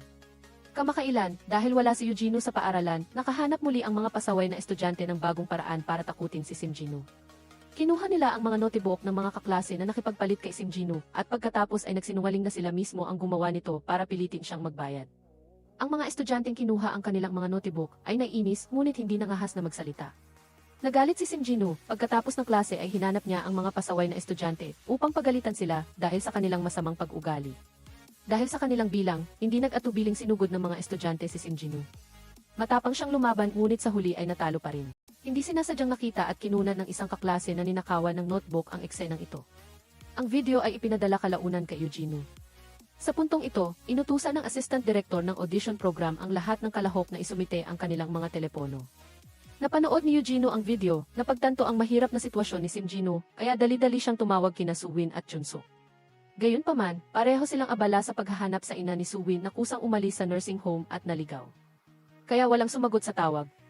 Walang pag-aalinlangan si Eugino, lumabas siya ng palihim upang hanapin si Simgino, na lumalabag sa mga patakaran. Sa kabutihang palad, nakarating siya sa tamang oras upang iligtas si Simgino at paalisin ang tatlong nambubuli. Parehong sugatan at nakaupo sa lupa, naghahabol ng hininga. Alam ni Simgino na ang pagtakas ni Eugino mula sa dormitoryo ay maaaring maging sanhi upang matanggal siya sa kompetisyon, kaya labis siyang nag-alala. Nagpa siya ang dalawang bata na humingi ng tulong kina Suwin at Junsuk. Kasabay nito, kakahanap lang ng mag-asawang Suwin sa kanilang ina, at bago pa man sila makahinga ng maluwag ay nakatanggap sila ng tawag mula kay Eugino.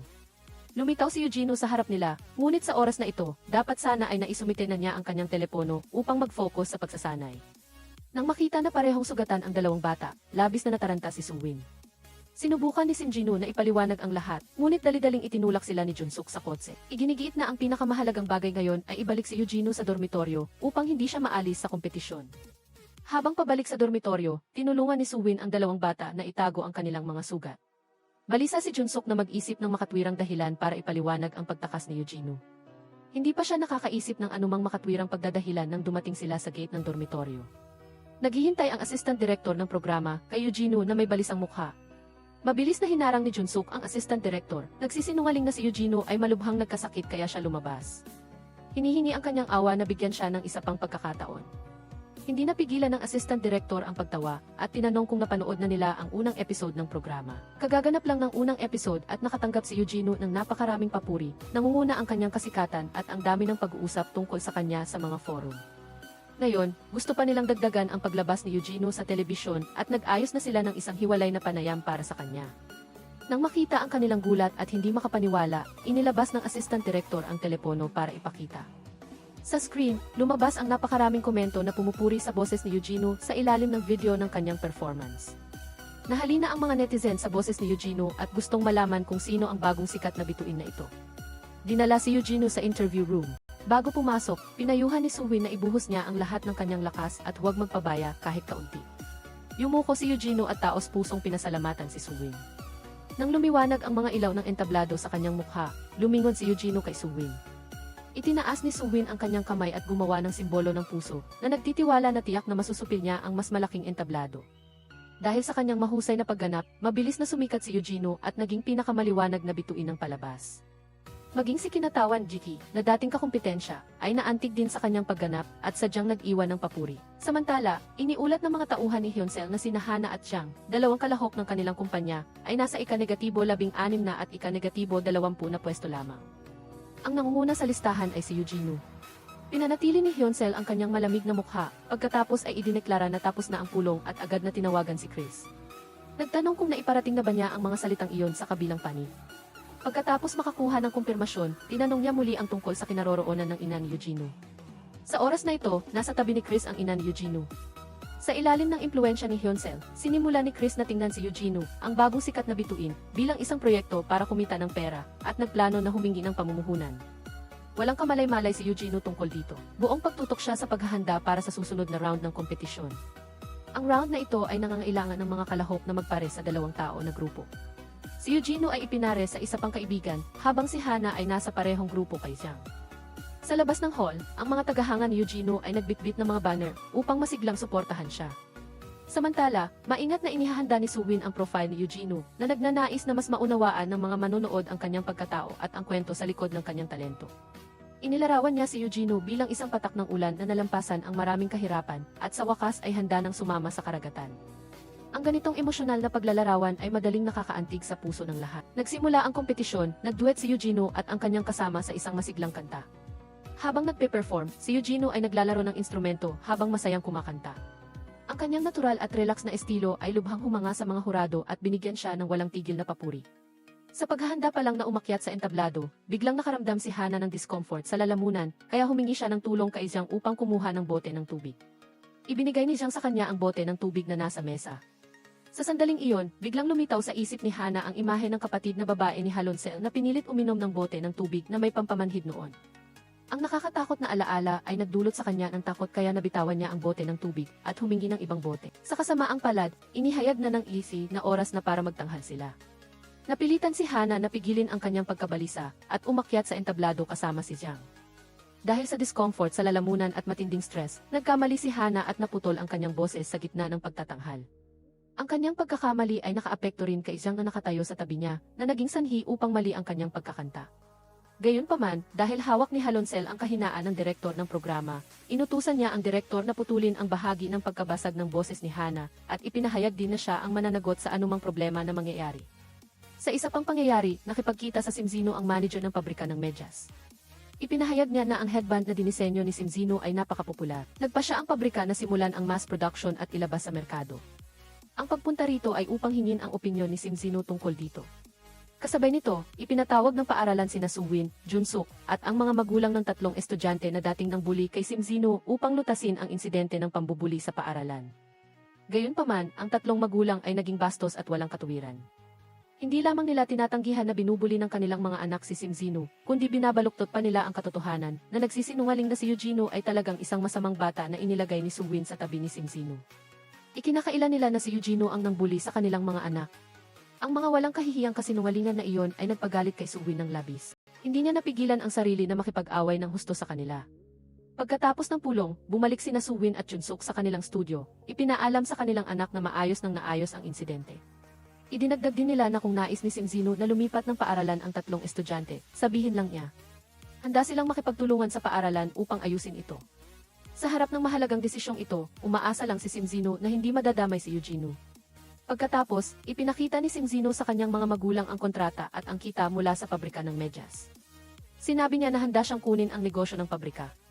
Plano niyang mag-aral sa kolehiyo habang ginagamit ang kanyang libreng oras upang matuto tungkol sa pamamahala ng pabrika. Ang layunin pagkatapos ay maging sapat na may kakayahan upang gawin ang trabahong ito.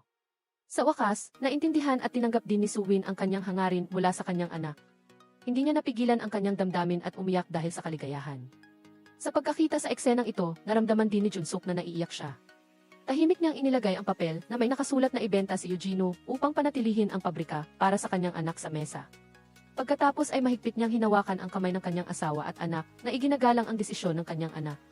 Parang nabawasan ang pasanin sa kanyang puso, labis na guminhawa si Suwin.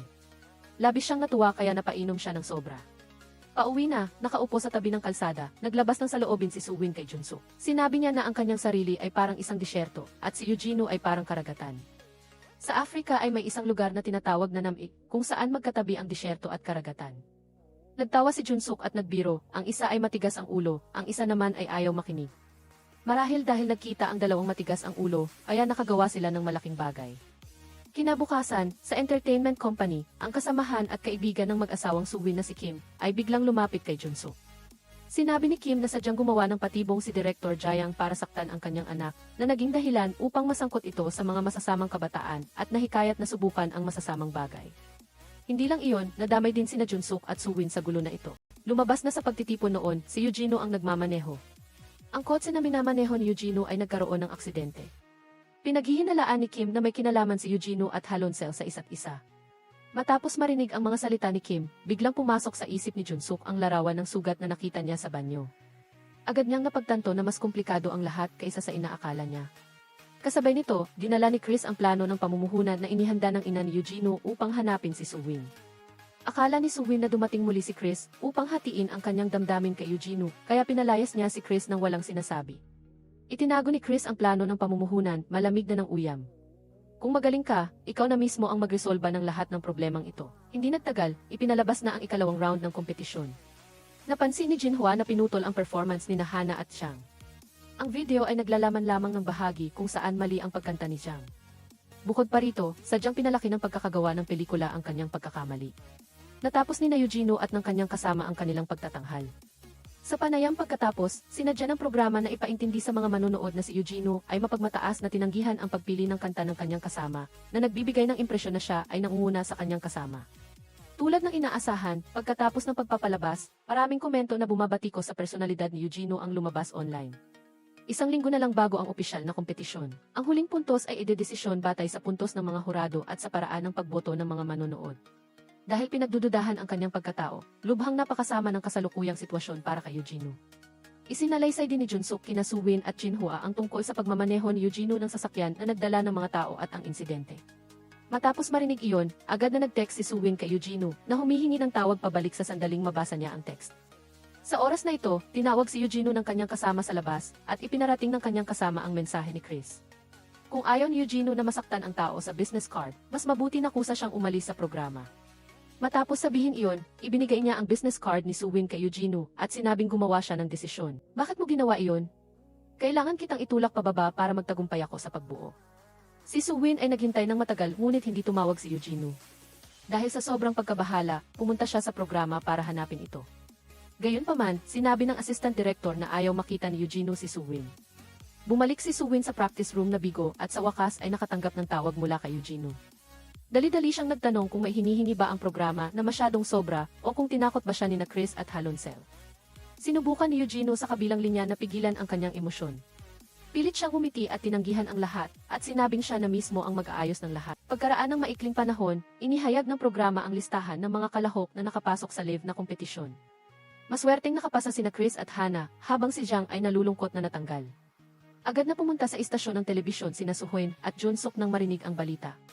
Sa kritikal na sandali bago magsimula ang live broadcast, nawala si Chris mula sa kanyang upuan. Nag-alala si Suhoin na naghanap sa lahat ng dako at sa huli ay nakita niya siya sa bubong.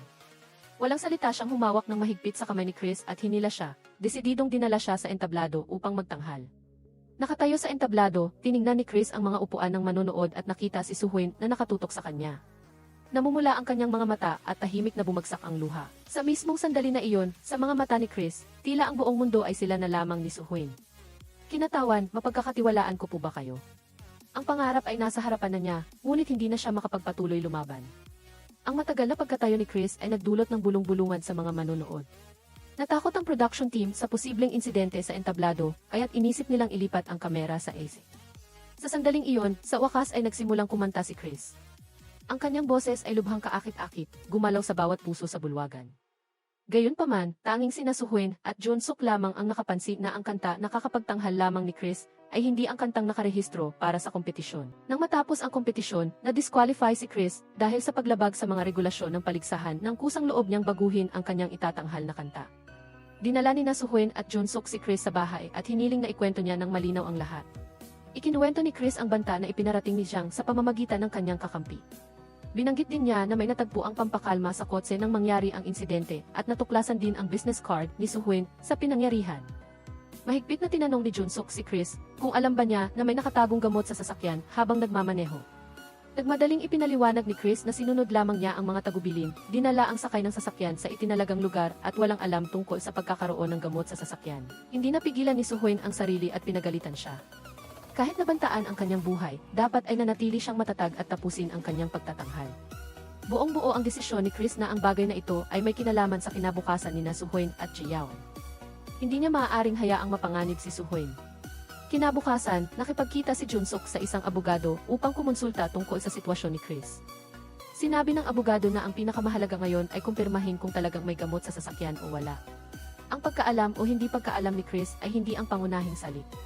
Kung talagang may gamot sa sasakyan, kahit na walang kamalay-malay si Chris, mahihirapan siyang takasan ang kaparusahan ng batas. Samantala, ang entertainment company na may mataas na pag-asa sa potensya ni Chris ay nagsimulang mag-alinlangan dahil sa kanyang pagkakadiskwalipika sa kompetisyon.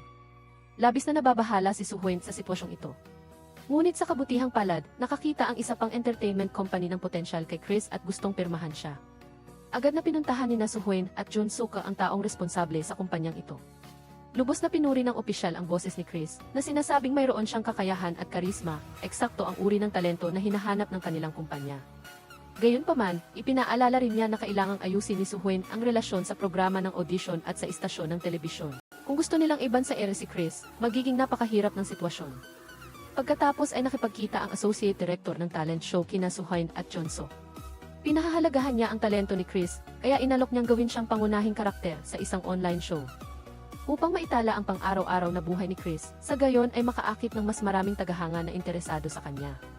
Ang programang ito ay katulad ng isang reality show at gagamitin ang kasikatan mula sa kompetisyon upang mabilis na madagdagan ang pagkilala kay Chris. Nakahanda na sana si Suhoen na sumang-ayon nang pigilan siya ni Jun Suk. Mananatiling nababahala si Jun Suk na kung talagang may gamot sa kotseng iyon, siguradong mananagot si Chris. Kailangan nilang tugunan ang potensyal na panganib na ito bago magpasya kung papayagan si Chris na lumahok sa reality show o pumirma ng kontrata sa bagong entertainment company. Kasabay nito, umalis si Hana sa dormitoryo upang magpaalam sa assistant director. Pinuri ng assistant director ang kanyang pagganap, itinuturo na ang tanging problema ay wala pa siyang gaanong atensyon mula sa madla sa kasalukuyan. Hindi gaanong nag-alala si Hana tungkol dito, gusto lang niyang manalo sa kompetisyon. Naniniwala siya na kapag nakuha niya ang unang pwesto, natural na tataas ang pag-uusapan at kasikatan. Nangako ang assistant director na gagawin niya ang lahat para tulungan siya at ibinunyag na personal ding nakipagkita ang kinatawan ng Halyon-Sel sa producer ng programa. Agad na napansin ni Hana ang kakaiba dahil ang pangunahing producer ng programa ay kilalang maingat. Ngunit sa pagkakataong ito ay nakipagkita siya sa Halyon-Sel na maaaring magtago ng isang lihim na hindi pa nabubunyag. Samantala, si Zhang, nakakadiskwalipika pa lang sa kompetisyon, ay bumalik sa entertainment company at agad na nalaman ang isang malupit na katotohanan. Ang dahilan kung bakit siya ipinadala ng kumpanya upang lumahok sa talent show ay hindi dahil sa kanyang natatanging pagganap, kundi dahil napansin ng Halyon-Sel si Hana at kailangan ng isang tao na magsisilbing background para sa kanya. Lahat ng iba ay tumangging lumahok. Tanging si Zhang lamang ang nabulag ng pangarap na maging sikat kaya masigla niyang tinanggap ang paanyaya na sumali sa kompetisyon nang hindi nalalaman ang katotohanan. Sa iba pang pangyayari, nakuna ng litrato ang leader ng isang boy band na lumabas sa isang nightclub. Sa kasalukuyan, ang larawan ay nasa kamay ng isang reporter. Pagkatapos matanggap ang balita, agad na tinawagan ng Halyon-Sel ang reporter at sinubukang makipagnegosasyon upang burahin ang larawan. Gayunpaman, ibinunyag ng reporter na mayroong balita na mas nakakagulat pa kaysa sa larawan. Pagkaalis ng leader ng boy band sa nightclub, may dumating na ambulansya upang isugod sa emergency room ang isang babaeng estudyante sa kolehiyo na walang malay. Nabalitaan na uminom daw siya ng mineral water na may halo. Pagkababa ng telepono, galit na galit si Halyon-Sel. Kinumpronta ang leader ng boy band kung may iba pa bang kasama niya sa nightclub ng gabing iyon. Lubhang lasing ang leader kaya hindi niya maalala ng malinaw. Agad na tinawagan ni Halyon-Sel si Chris at hiniling na pumunta siya sa nightclub para mag-imbestiga. Pinaghihinalaan niya na ang naglagay ng gamot sa babaeng estudyante ay ang parehong kriminal na nanakit sa kanyang kapatid na babae. Mabilis na pumunta si Chris sa nightclub at talagang nakita niya ang lalaking may salamin. Ang taong ito ay naglagay na ng gamot sa kapatid na babae ni Halyon-Sel at nagpadala pa ng mga tao para guluhin siya. Sumugod si Chris para kumprontahin ang lalaking may salamin, ngunit nasugatan siya ng mga tauhan nito. Nang malaman ni Halyon-Sel na nakatakas ang lalaking may salamin, galit siyang nagtapon ng telepono, sumisigaw na kailangan nilang mahuli siya. Sa sandaling ito, nakipagkita si Suhoen kay Chris. Nag-imbestiga siya at kinumpirma na walang alam si Halyon-Sel sa insidente ng sasakyan ni Chris. Mula dito, ipinahiwatig niya na sa katunayan ay hindi nais ni Chris na saktan si Chris, kundi gusto lang niya itong lumayo kay Suhoen at bumalik sa kanya. Nagmakaawa si Suhoen kay Chris na itago ang bagay na ito. Umaasa si Suhoen na pupunta si Chris upang panoorin ang pagtatanghal ni Chris sa entablado. Marahil kapag nakita niya itong buong pusong ibinibigay ang lahat para sa kanyang pangarap, hindi na magagawang pigilan ni Chris si Chris sa pagtupad ng kanyang pangarap. Bago dumating si Suhoen, hindi sinasadyang nakita ni Chris ang pagtatanghal ni Chris sa entablado. Kumikinang ng husto si Chris, iyon ang ningning na pinakaasam ni Chris, ngunit hindi niya kailanman naabot. Sinabi niya kay Suhoen na hindi na kailangan pang itago ang anumang bagay dahil walang puting gamot sa sasakyan na minamaneho ni Chris. Sa simula, tama na may gamot sa sasakyan, ngunit ayaw ni Chris na sirain ang kinabukasan ni Chris, kaya agad niyang ipinadala ang isang tao upang ilipat ang gamot sa ibang sasakyan sa sandaling dumating siya. Matapos marinig ang katotohanan, namula ang mga mata ni Suhoen. Bago umalis, ibinigay niya ang kanyang business card kay Chris. Sinabi na kung gusto ni Chris na umalis sa lugar na ito, maaari siyang makipag-ugnayan sa kanya anumang oras. Pagkatapos, ikinuwento ni Jun Suk kay Chris ang tungkol sa imbitasyon na lumahok sa reality show. Agad na nagpasya si Chris na tanggapin ang alok at tiniyak na hindi na siya magkakamali muli sa pagkakataong ito. Nang gabing iyon, nag-usap sina Junsuk at Suhwen at naramdaman nila na hindi nila dapat ibenta si Chris sa ibang kumpanya. Sa halip, maaari nilang sanain at paunlarin siya ng mag-isa. Ngunit tuwirang tumanggi si Suhwen, sinabi na mula sa simula ay instrumento lamang si Chris sa paggawa ng pera at ayaw niyang baguhin ang desisyong iyon. Hindi nagtagal, dinala ng assistant director ang film crew sa bahay ni Suhwen upang kunan si Chris. Sa harap ng kamera, ipinakilala ni Chris ang kanyang tinitirhan. Nagtanghal siya ng pagtugtog ng gitara at ipinakita ang kanyang husay sa pagluluto sa lahat, at ipinakilala rin si Jin Ihwa na gumagabay sa kanya sa pag-ehersisyo, kasama si Jae Young na kanyang malapit na kaibigan. Ibinahagi niya na narating niya ang puntong ito dahil sa pagkikita niya ng mga napakabubuting tao. Tinanong ni Chris si Suhwen kung ano ang susunod na plano. Pakiramdam niya ay hindi sapat ang reality show para burahin ang negatibong epekto ng kanyang pagkakadiskwalipika sa talent show. Siguradong mayroon ng ibang plano si Suhwen. Sa pagtingin sa sabik na mga mata ni Chris, balak na sana ni Suhwen na sabihin ang tungkol sa pagbebenta ng kanyang kontrata sa entertainment company. Sa sandaling iyon, tinawag sila ni Jin Ihwa upang kumain ng inihaw na karne, kaya ginamit niya itong dahilan upang ilihis ang usapan. Ngunit ang mga bagay na kailangang harapin ay hindi maaaring takasan magpakailanman. Ang taong namamahala sa entertainment company ay patuloy na pinipilit si Suhwen na magdesisyon. Nag-ensayo pa nga si Suhwen kung paano sasabihin ang katotohanan kay Chris. Ngunit gaano man siya kahanda, wala pa rin siyang sapat na lakas ng loob upang umamin sa harap niya. Kinabukasan, personal na dinala ni Suhwen at Junsuk si Chris sa Key Entertainment Company. Habang sila ay naglalakbay, nagtataka si Chris kung saan sila pupunta. Ngunit tahimik silang dalawa, walang sinuman ang naglakas loob na sumagot. Hanggang sa makarating sila sa lugar at natapos na ang pagpirma ng kontrata ng dalawang panig. Ayaw mang sabihin ni Suhwen kay Chris na simula ngayon, ang kanyang kontrata ay nailipat na sa Key Entertainment Company. Tumahimik si Chris sandali at pagkatapos ay humiling. Gusto niyang pumili ng sarili niyang manager. Agad na ipinatawag ng kinatawan ng entertainment company ang lahat ng manager upang makapili siya. Gusto kong pumili ng external manager. Papayag ka ba? Ano ba naman ang maliit na bagay na iyan? Mangyaring hayaan mo siyang maging manager ko. Kinuwestiyon ni Chris si Suhwen kung bakit siya inilipat sa ibang kumpanya. Hindi siya lubos na naniniwala sa sinabi ni Suhwen na ginawa niya iyon para sa kanyang ikabubuti. Dahil alam niyang kasinungalingan lamang iyon. Sa wakas, nagdesisyon si Suhwen at sinabi ang totoo. Ginawa niya ito upang magkaroon ng pera para bilhin ang pabrika para kay Jiao. Noon lang natauhan si Chris. Ibig sabihin, mula sa simula, inilabas siya ni Suhwen dahil itinuring lang siyang instrumento sa paggawa ng pera. Lahat ng ginawa niya ay para lang matulungan siyang maging prominente sa talent show. At pagkatapos ay maibenta sa mataas na presyo. Ang malupit na katotohanan ay nagdulot ng galit at takot kay Chris. Naalala niya ang pakiramdam ng pagiging inabandona noon. Ang kawalan ng pag-asa at kawalan ng kakayahan ay tila lumulunod sa kanya muli. Sa gitna ng gulat, nagmakaawa si Chris kay Suhwen na huwag siyang iwanan. Nangako siyang magiging masunurin, magsisikap at handang gawin ang anumang hilingin ni Suhwen. Ngunit, determinado na si Suhwen. Malamig niyang ipinagtabuyan ang kamay ni Chris at tuluyan ng umalis. Wala nang takasan, kailangan nang tanggapin ni Chris ang katotohanan. Dala ang kanyang mga gamit, opisyal siyang sumali sa Key Entertainment Company. Sa kabutihang palad, binibigyan siya ng malaking halaga ng kumpanya. Naghanda pa sila ng engranding seremonya ng pagtanggap at planong ipares siya sa ilang iba pang lalaki upang bumuo ng isang boy band para sa debut. Labis na nagpapasalamat si Chris sa pagkakataong ito at lihim na nangako na pahahalagahan niya ito sa pamamagitan ng pagbibigay ng kanyang makakaya, hindi bibigin ang mga inaasahan ng kumpanya. Kasabay nito, inihayag ng talent show ang dalawang huling kalahok na nakapasok sa finals. Ang isa ay isang lalaking kalahok at ang isa pa ay si Hana. Tuwang-tuwa si Hana na tinawagan si Halyonsel. Nangako na siguradong mananalo siya sa championship. Dala ang pangarap ng kanyang kapatid na babae at si Chris ay sabay na aakyat sa tugatog ng kaluwalhatian. Dahil sa nakaraan, silang tatlo ay sabay-sabay na nagpursige sa pangarap na magdebut sa entablado. Iyon ang pagnanasa at layunin nilang tatlo. Si Chris, na nakipagkamay kay Zhang Yi, si Chris ay umurong mula sa kompetisyon. Dahil nawalan siya ng kasamang magtatanghal at hindi nakapasok sa finals, ngayon ay sumali na siya sa Key Entertainment Company. Inihayag ng direktor ng kumpanya na si Chris ang huling miyembro ng boy band.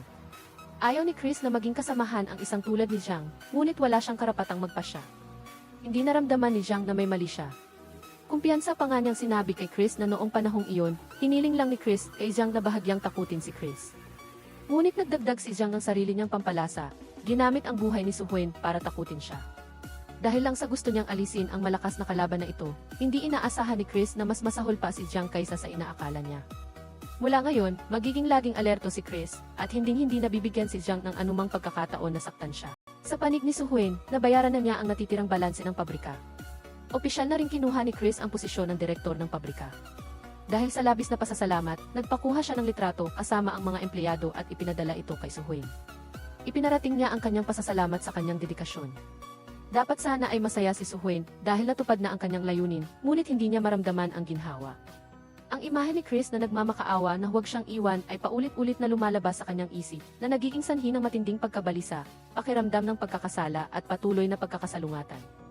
Pinuntahan ni Jae-young si Jang sa kanyang opisina. Nagtataka siyang tinanong si Jang kung bakit iniiwasan siya ni Chris kamakailan. Sumagot si Jang na marahil ay hindi gusto ni Chris ang paglipat sa ibang kumpanya. Naalala ni Jae-young na sinabi ng kanyang ina na ang paglipat kay Chris sa Iki Company ay para sa kanyang ikabubuti. Ngunit sa sinabi ni Jang, nagsimula siyang maghinala na mayroon siyang hindi nalalaman. Naghanap siya sa internet ng balita tungkol kay Chris at nabasa niya ang isang artikulo na nagsasabing inilipat ng kanyang ina si Chris sa Iki Company kapalit ng 1 bilyong won. Nagkataon, ang huling bayad para sa pabrika ay eksaktong 1 bilyong won din. Alam na ni Jae-young ang buong katotohanan, kaya nag-text siya kay Chris, humihingi ng pagpupulong. Sa kabilang banda, ang mayamang binata na inutusan ni Chris na magmaneho para kay Chris ng araw na iyon ay sa wakas ay nagising na mula sa aksidente sa sasakyan. Agad na pumunta si Halyon-sel sa ospital. Pinilit siyang tanungin tungkol sa taong nagmaneho at bumangga sa kanyang kapatid na babae. Lumalabas, ang binatang ito ay isa sa 5 tao na pumasok sa Pandora at hinila ang kapatid na babae ni Halyon-sel sa nightclub ng gabing iyon. Ibinulsa ni Halyon-sel ang iitube sa paligid ng braso ng mayamang binata. Binabantaan siya na kung hindi niya tatawagan ang taong bumangga at pumatay sa kanyang kapatid na babae, papatayin niya ito kaagad. Sa takot na mawala ng buhay, labag sa kalooban ng mayamang binata na tawagan ang kabilang tao upang magkita sa dati nilang lugar. Tahimik na sumunod si Halyon-sel, sinundan ang mayamang binata hanggang sa nightclub at sa wakas ay nakaharap ang salarin. Buong galit siyang nagtanong kung bakit niya sinaktan ang kanyang kapatid na babae, ngunit ang taong iyon ay tulala, tila hindi matandaan ang nangyari. Hindi nakuha ni Halyon-sel ang impormasyong gusto niya, kaya't nalungkot siyang umalis. Kinabukasan, nakatanggap ng balita ang isang entertainment reporter na nag-akusa na binili ng Pandora Entertainment Company ni Halyon-sel ang producer upang mandaya sa talent show.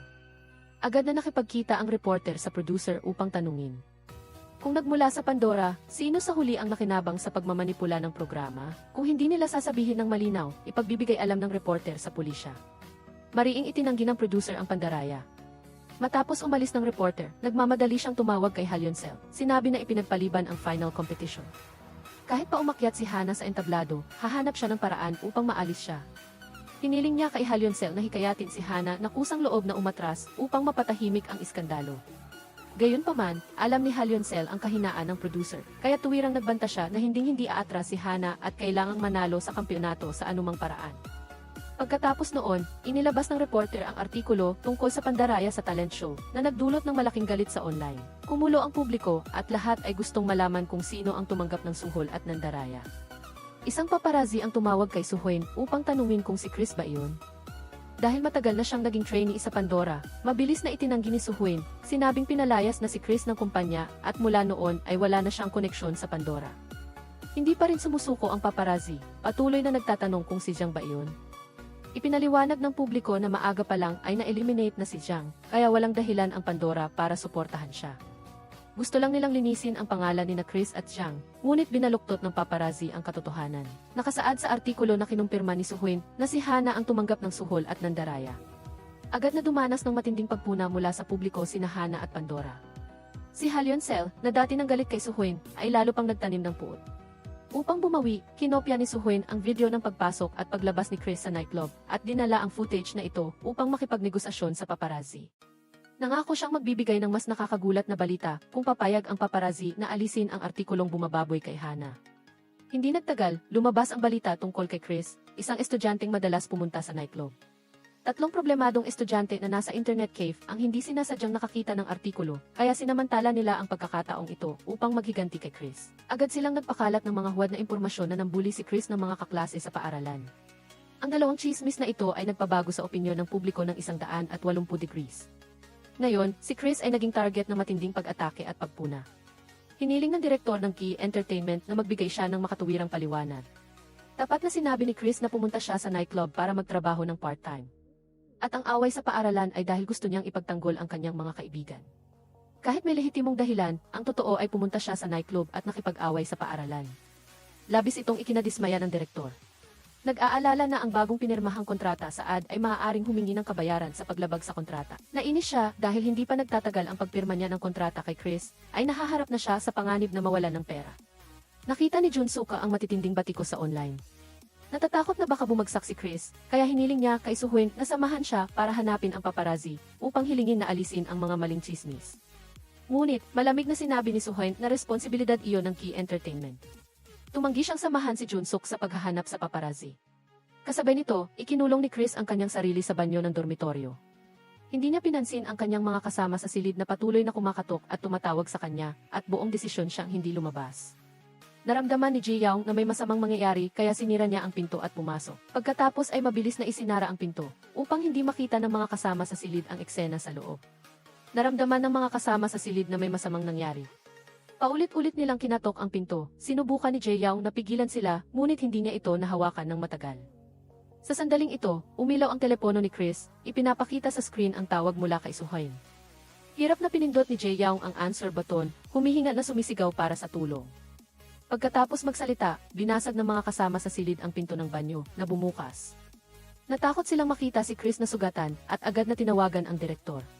Mabilis na dumating ang direktor, galit na sumisigaw na nagdulot si Chris ng gulo sa kanya. Marahas niyang itinulak si Ji-young palabas.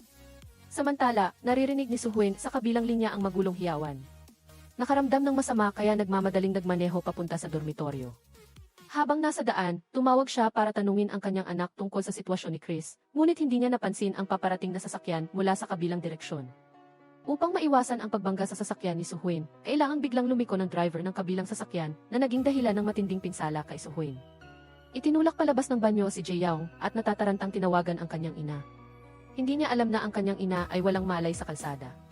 Si Chris ay inatake ng husto sa online, pagod na sa pag-iisip at nakaranas ng matinding pagkabigla. Gusto siyang dalhin ni Ji-young sa ospital, ngunit pinigilan siya ng direktor. Nag-alala ang direktor na kung matutuklasan ang insidente, lalong lalala ang opinyon ng publiko. Kaya, marahas na itinulak ng direktor si Chris sa kotse, at dinala siya upang gamutin ang kanyang mga sugat. Nasaksihan ni Jiang ang pagpilit kay Chris na umalis habang siya ay puno ng pag-aalala, at tinanong si Ji-young kung ano talaga ang nangyari. Labis na nalungkot si Chris at sinisi ang sarili dahil hindi niya matulungan si Chris. Nagmakaawa si Chris na pigilan ang iba na makita ang kanyang kaawa-awang kalagayan, ngunit hindi niya ito nagawa.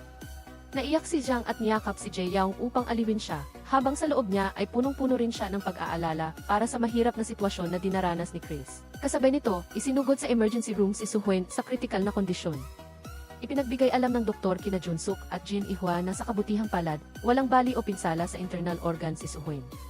Nagkaroon lamang siya ng matinding concussion at pansamantalang nawala ng malay, kailangan manatili sa ospital para sa obserbasyon ng ilang araw.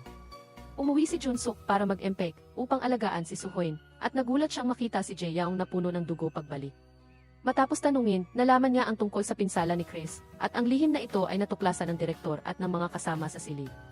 Naramdaman ni Junsook na si Chris ay nasa isang napakapanganib na sitwasyon, ngunit sa kasalukuyan ay magagawa lamang niyang lubos na alagaan si Soo-Hyun. Nang dumating ang mag-ama sa ospital, tulala pa rin si Soo-Hyun. Sa kanyang panaginip, nakita niyang muli si Chris na umiiyak at nagmamakaawa na huwag siyang iwanan. Ang eksenang iyon ang nagpagising kay Soo-Hyun, idinilat niya ang kanyang mga mata at agad na nagtanong tungkol sa sitwasyon ni Chris. Para mapanatag ang loob ni Soo-Hyun, nagsinungaling si Junsook na maayos lang si Chris at maayos ang lahat. Ngunit hindi naniwala si Soo-Hyun, naghintay siya na matulog si Junsook at lihim siyang umalis sa ospital para hanapin si Chris. Ilang beses siyang tumawag kay Chris ngunit hindi sumasagot. Sa huli, pumunta siya sa dormitoryo ni Chris at kumuha ng bato para ihagis sa bintana upang tawagin siya palabas. Sa simula, balak ni Soo-Hyun na aliwin si Chris na huwag pansinin ang mga walang basehang chismis at maging totoo lang sa kanyang sarili. Ngunit nang makita niya ang pulso ni Eugene Woo na puno ng benda, lahat ng salita ng pag-alo ay natigil sa kanyang lalamunan. Ang tanging natira sa kanyang puso ay ang pakiramdam ng matinding sakit at walang hanggang pagsisisi sa sarili. Malamig na tinanong ni Eugene Woo ang layunin ng pagbisita ni Soo-Hyun. Gusto mo ba akong ibalik? Maaari mo akong ibenta para bumili ng dilatang pagkain. Ibebenta mo na naman ako. Hindi, simula nang pumutok ang iskandalo, ganap na inalis ng kumpanya si Eugene Woo. Si Junsook, na laging naiinggit at gustong paalisin siya sa kumpanya, ay sinamantala ang pagkakataong ito para magsumbong sa direktor. Na sinadya ni Eugene Woo na saktan ang kanyang sarili para makakuha ng awa. Katulad ng mga pagkakataong nagpanggap siyang kawawa sa audition show noon. Sinunod ang payo ni Junsook, pinagalitan ng direktor si Eugene Woo dahil sa pagbibigay ng gulo sa kumpanya. Kasabay nito, nalaman ni Sim Jinwoo na ang chismis na binubuli ni Eugene Woo ang kanyang mga kaklase ay kumalat pala ng isang grupo ng mga problemang estudyante para gumanti sa kanya. Nang araw na iyon sa internet cave, nasaksihan niya mismo ang kanilang kasuklam-suklam na pag-ugali. Sa sandaling iyon, dumaan ang tatlong utusan na ikinagalit ni Sim Jinwoo at gustong sumugod para tanungin sila. Ngunit pinigilan siya ng kanyang kaklase, pinapaalalahanan na mag-isa si Sim Jinwoo ay hindi kayang labanan ang tatlo sa kanila. Pinayuhan siyang kumalma at mag-isip ng mabuti bago kumilos. Sinabi ni Sim Jinwoo ang tungkol dito sa kanyang ina, umaasa na matutulungan niya si Eugene Woo na linawin ang chismis. Handa rin siyang tumestigo na nakipag-away si Eugene Woo para ipagtanggol siya. Ngunit marahang inalo lang ni Suhuen si Eugene Woo na hayaan ang management company ang mag-asikaso sa problema at wala na siyang magagawa pa. Labis na nabigo si Sim Jinwoo, tinanong niya ang kanyang ina kung ginamit ba niya ang pera mula sa pagbebenta kay Eugene Woo para bilhin muli ang pabrika. Dahil hindi na maitago ni Suhuen ang katotohanan, umamin na lang siya. Galit na sinabi ni Sim Jinwoo na hindi siya magiging masaya sa isang kinabukasan na kapalit ng sakripisyo ng kanyang mga kaibigan. Umiyak si Suhuen at nagpaliwanag na bilang isang ina, kailangan niyang tiyakin ang kinabukasan ni Sim Jinwoo sa anumang paraan. Kahit na isakripisyo si Eugene Woo, hindi matanggap ni Sim Jinwoo ang pangyayaring ito. Umiyak siya at tumakbo palabas. Nang gabing iyon, ang imahe ni Eugene Woo na nagmamakaawa sa kanya na tulungan siyang itago ang kanyang kahinaan ay patuloy na lumilitaw sa isip ni Sim Jinwoo. Ang pakiramdam ng pagkakasala at pagsisisi ay nagpapanatili sa kanya nagising, hindi makatulog. Hindi rin makatulog si Suhuen nang makita niya si Sim Jinwoo na nakaupo sa sala, tulala. Nagulat siya ngunit tanging ang yakapin ang kanyang anak at aliwin na magiging maayos ang lahat bukas. Kinabukasan, humingi ng paumanhin si Eugene Woo sa direktor at sinabing pananagutan niya ang pagbabayad ng bayad sa paglabag sa kontrata ng ad at pagkatapos ay umalis sa kumpanya. Inatasan siya ng direktor na huwag nang gumawa ng anumang gulo bago formal na matapos ang kontrata. Sumagot lamang si Eugene Woo na ginawa niya iyon upang gumaan ang kanyang pakiramdam at gusto lang niyang ipagpatuloy ang kanyang buhay. Upang kumita ng pera para mabayaran ang utang sa kontrata, nagsimulang magtrabaho si Eugene Woo bilang delivery boy. Pumunta si Sim Jinwoo para hanapin siya, pareho silang nasa mahirap na sitwasyon. Tinanong ni Sim Jinwoo kung nagsinungaling ba si Eugene Woo nang sabihin niyang sanay na siyang iwanan. Inamin ni Eugene Woo na nagsinungaling siya at sa totoo lang ay mas takot siyang iwanan kaysa kaninuman. Sa iba pang balita, ang kinatawan ng obis na si Hyun-seo ay nandaya sa talent show upang protektahan si Hana. Pagalit siyang nagsabi na ang ganoong maruming taktika ay hinding-hindi magdadala kay Hana sa tuktok at inutusan si Hana na voluntaryong umalis sa kompetisyon upang maiwasan ang paglala ng sitwasyon. Nagbanta si Hyun-seo sa kinatawan ng obis na inihanda na niya ang kanyang pagtakas. Kung hahadlangan pa rin ang kinatawan ng obis, pareho silang masisira. Ngunit kung ipagsasawalang bahala niya, ayusin niya ang financial report para maging maganda, upang matulungan ang kinatawan ng obis na makatakas ng ligtas. Nagtaka ang kinatawan ng obis kung paano pa makakabangon si Hyun-seo sa kasalukuyang lumalalang reputasyon ng kumpanya. Sinabi ni Hyun-seo na ibabalik niya si Eugene Woo. Ginawa ang pagsasaayos ng pangalan ng karakter upang umangkop sa pelikulang The Starry Night dahil palaging gustong makita ng mga manonood ang mga dating matagumpay na tao na bumagsak sa kailaliman. Maraming taon na ang nakalipas, isang sikat na idolo ang lubusang nasira dahil lamang sa isang iskandalo. Ngayon, ang idolo na iyon ay gumagawa ng mga live stream kung saan, basta may magbayad, ay sasayaw, kakanta, at gagawa pa ng kalokohan. Pamilyar na pamilyar si Hyun-seo sa mga bagay na iyon at naniniwala siyang kung gagawa si Eugene Woo ng mga ganoong live stream, lahat ng dating tagahanga niya ay babalik para lang kutyain siya. Ang pagiging kinasusuklaman ay pagiging sikat din, iginiit niya na ang kinatawan ng obis ay kikita ng maraming pera. Kasabay nito ay sisirain din ang imahe ni Eugene Woo na pinaghirapan ni Suhuen na itatag. Binuksan ng kinatawan ng obis ang live stream na binanggit ni Hyun-seo. Sa screen, ang dating idolo ay sumasayaw ng mga nakakaakit na galaw upang pasalamatan ang mga regalo mula sa manonood. Sa pagtingin sa imahe na iyon, naisip niya si Eugene Woo, isang napakatalentadong tao, ngunit maaari pa ring mapilit na tahakin ang landas na ito. Isang hindi maipaliwanag na pakiramdam ang bumangon sa kanyang puso. Nais ni Jun-suk na makaahon si Suhuen mula sa kanyang kasalukuyang masamang kalagayan, kaya binigyan niya ito ng tiket sa eroplano upang makapagbakasyon sa tabing dagat. Naghahanda na si Suhuen na umalis patungo sa paliparan para maglakbay. Samantala, sa kahilingan ng kanyang hipag, nagsuot ng suit si Jun-suk para bisitahin ang kanyang biyenan na may sakit na Alzheimer. Bumalik ang isip niya sa nakaraan nang magkasintahan pa sina Jun-suk at Suhuen. Napagkamalan niya si Jun-suk na nobyo ni Suhuen at pinayuhan siyang alagaan ng mabuti si Suhuen, tulungan siyang matupad ang kanyang pangarap. Ang pangarap na iyon ay nagdulot ng sakit kay Jun-suk.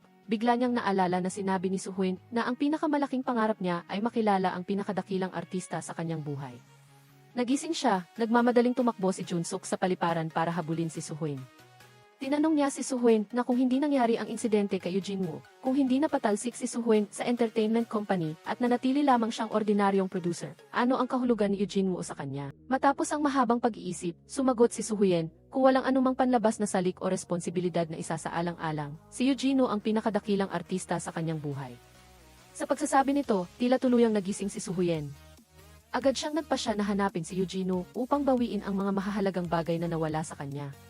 Kasabay nito, ginaganap ang press conference ng entertainment company na GYU upang maprotektahan ang reputasyon ng kumpanya. Pinilit ng direktor si Eugene Woo na akuin ang lahat ng tsismis at akusasyon. Kinailangan niyang basahin ang inihandang script upang linawin na ang lahat ng maling gawain ay kagagawa niya at walang kinalaman sa kumpanya. Walang magawa si Eugene Woo kundi buksan ang bibig at aminin ang lahat. Sa pinakamahalagang sandali, biglang sumugod si Suhuen sa press conference. Ipinahayag niya sa harap ng lahat na walang ginawang mali si Eugene Woo. Pumunta lang si Eugene Woo sa nightclub dahil gusto niyang makipagkita sa isang kaibigan na nagtatrabaho doon.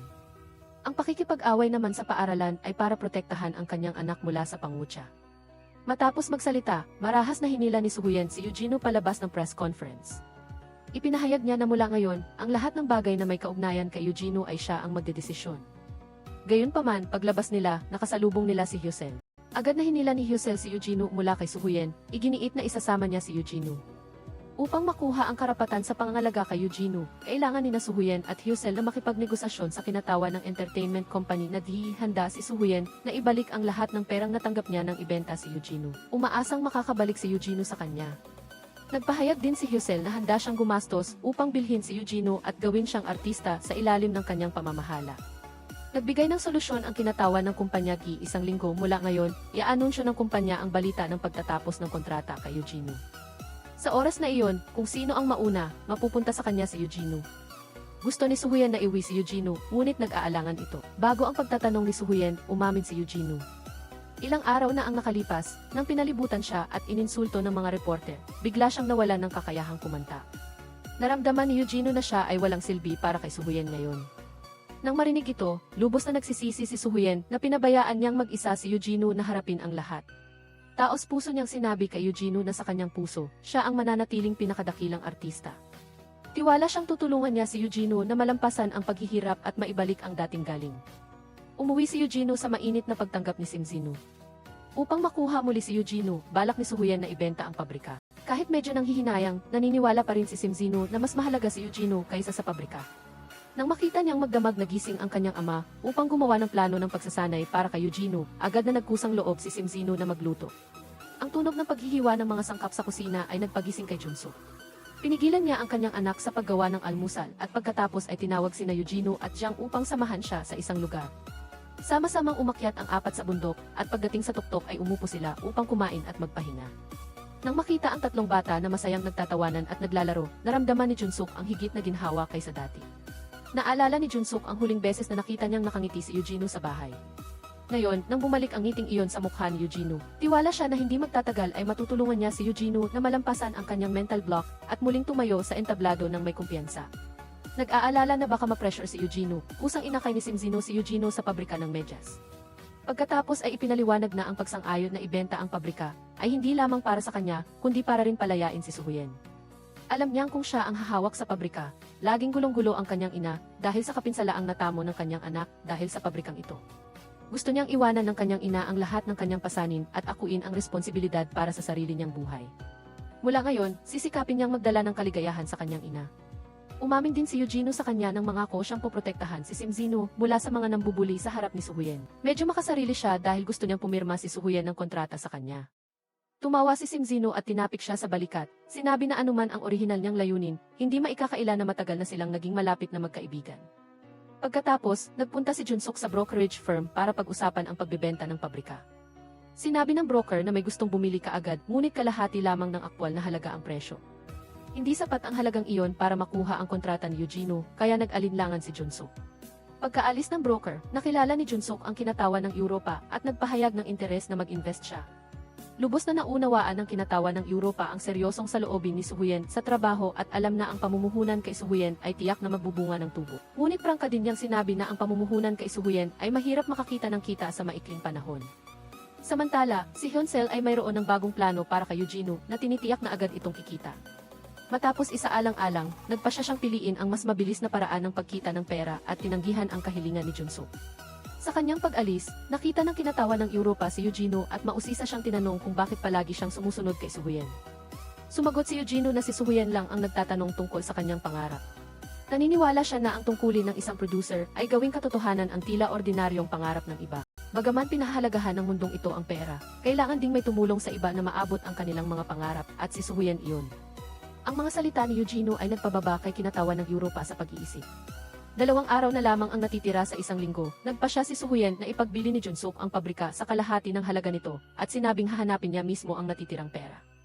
Makalipas ang 2 araw, nakatanggap si Junsuk ng pera mula sa ama ni Suhuyen. Alam niyang palaging kinasusuklaman ni Suhuyen ang kanyang ama na umabandona sa kanilang pamilya, ngunit hindi niya inaasahan na ngayon dahil kay Eugeno, ibinaba niya ang kanyang sarili upang mangutang sa kanya. Sumulat si Junsuk ng isang promesoryo at ipinadala sa ama ni Suhuyen na nagpapatunay na ang utang na ito ay nakapangalan sa kanya at siya mismo ang magbabayad nito sa hinaharap. Bago siya umalis, sinabi pa niya na hindi ang mga anak ang dapat humingi ng tawad sa kanilang mga magulang, kundi ang gumawa ng mali ang dapat humingi ng tawad. Sa sapat na pera sa kamay, nagpunta si Junsuk sa entertainment company na G. Ngunit sa kasamaang palad, huli na siya ng isang hakbang.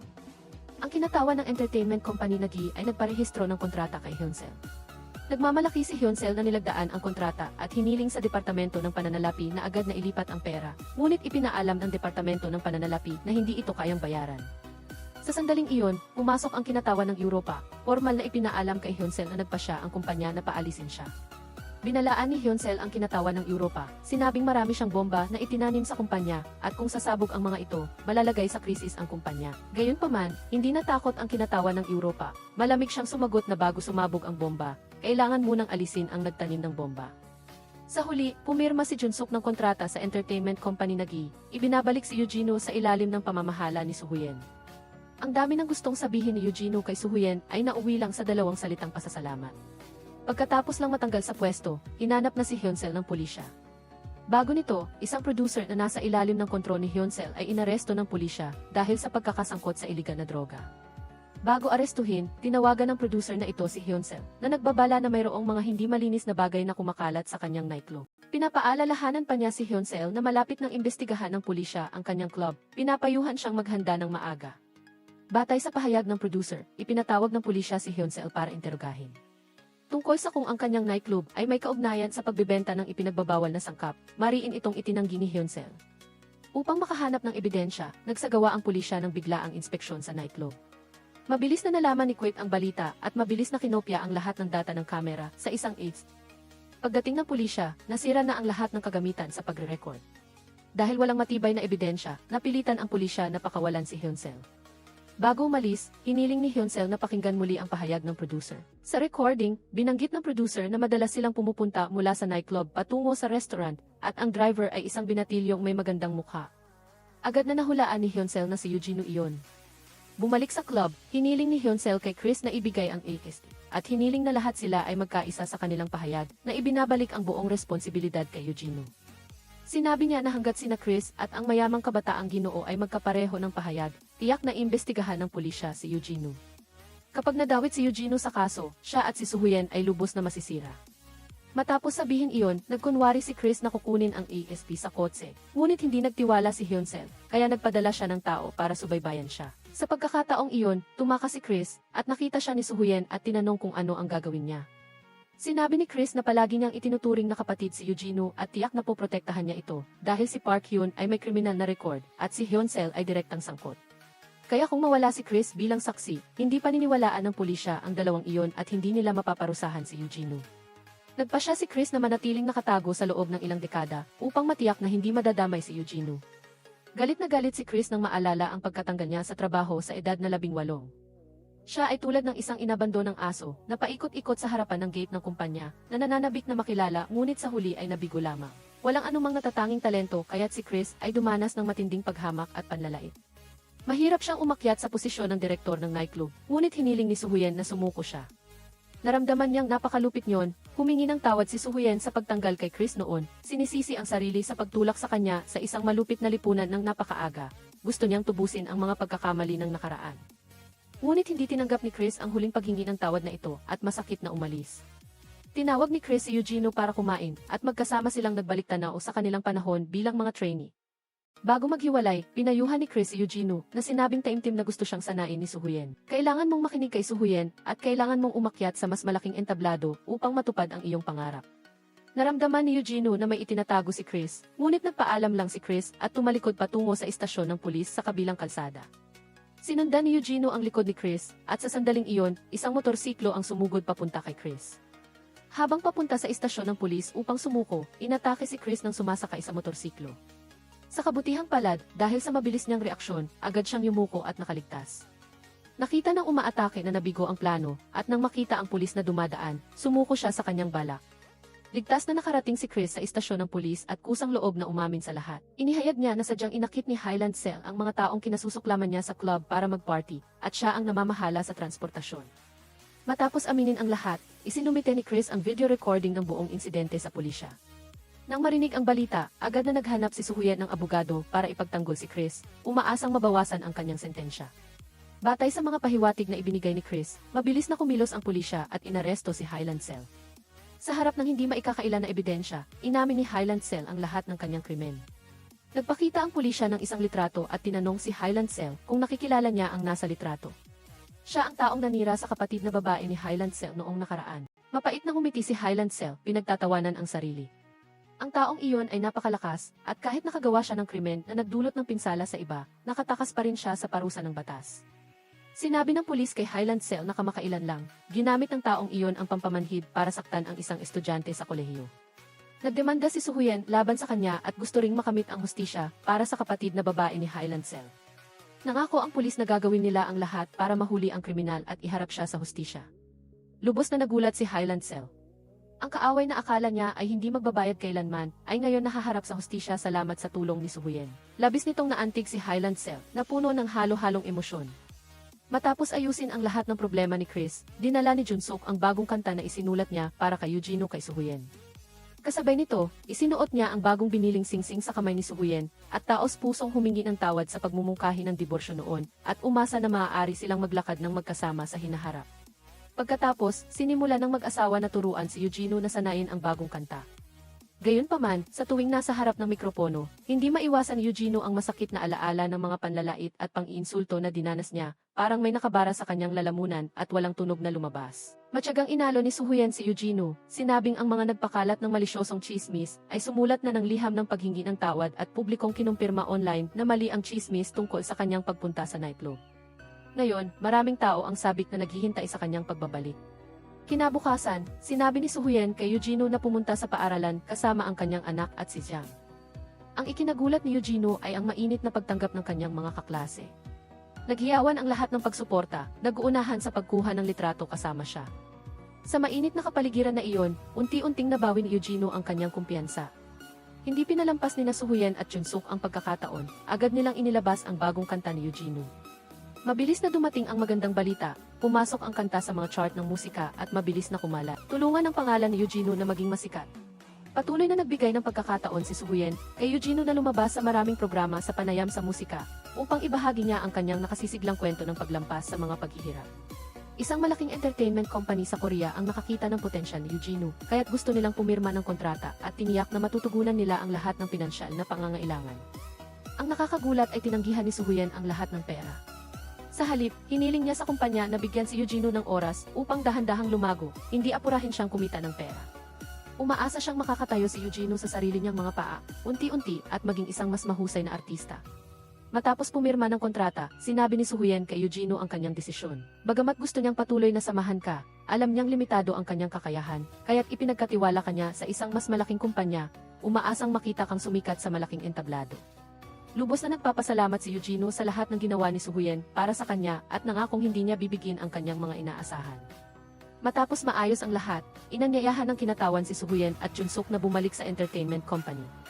Gayunpaman, mahusay na tinanggihan ni Suhuyen, sinabing natupad na niya ang kanyang pangarap na makita ang pinakamahusay na artista na sumikat. Ngayon, gusto lang niya ng oras para sa kanyang sarili. Isang umaga, nagising si Eugenio at nakita ang isang liham na iniwan ng kanyang ina na nagsasabing maglalakbay siya at babalik sa Pasko. Mabilis lumipas ang panahon, 2 taon na ang lumipas, ngunit hindi pa rin bumabalik si Suhuyen. Nagtapos si Eugenio at nagbukas ng art studio na nagtuturo ng pagpipinta sa mga batang may kapansanan sa pandinig, naghahasik ng binhi ng pangarap para sa mga espesyal na batang ito. Naging direktor si Junsuk ng entertainment company na nakatuon sa paghahanap ng mga bagong talento. Si Ian ay naging assistant, tinutulungan siyang harapin ang pang-araw-araw na gawain. Natapos na ang sentensya ni Chris at sinundo siya ni Hannah. Dati, umalis si Hannah sa Pandora dahil sa iskandalo ng panloloko sa audition program, lumipat sa pagbebenta ng cosmetics. Ngunit patuloy pa rin ang komunikasyon ni Ian, ipinapaalam na inanyayahan siya ni Junsuk na bumalik sa Pandora bilang vocal coach. Pinayuhan ni Chris si Hannah na tanggapin ang imbitasyon dahil alam niyang hindi pa namamatay ang kanyang pagnanais na tumayo sa entablado. At ang pagnanais na iyon ang magbibigay inspirasyon sa mga trainee. Dumating muli ang Pasko at nagtipon ang lahat upang magdiwang. Nagpakita si Hannah at Chris na magkahawak kamay, formal na ipinahayag ang kanilang relasyon. Nakabalik din si Eugene mula sa kanyang paglilibot sa ibang bansa. Bawat isa ay buong tapang na nagpatuloy sa kanilang sariling landas. Tanging si Suhuyen lamang na laging inaabangan ng lahat ang hindi pa nakakabalik. Tumingin si Eugene sa labas ng bintana sa bumabagsak na niebe. Mas lumalim ang kanyang pangulila kay Suhuyen na nananabik na malaman ang kanyang balita. Nagdaos ang kumpanya ng fan meeting para kay Eugene at napakaraming tagahanga ang dumalo para lamang makita ang kanilang idolo. Abas-abala si Eugene sa pagpirma ng autograph para sa kanyang mga tagahanga nang bigla siyang makarinig ng pamilyar na boses. Eugene, dito nagtatapos ang pelikula. Salamat sa inyong panonood. Huwag kalimutang mag-like at mag-komento. Magkita-kita tayo sa susunod na mga pelikula.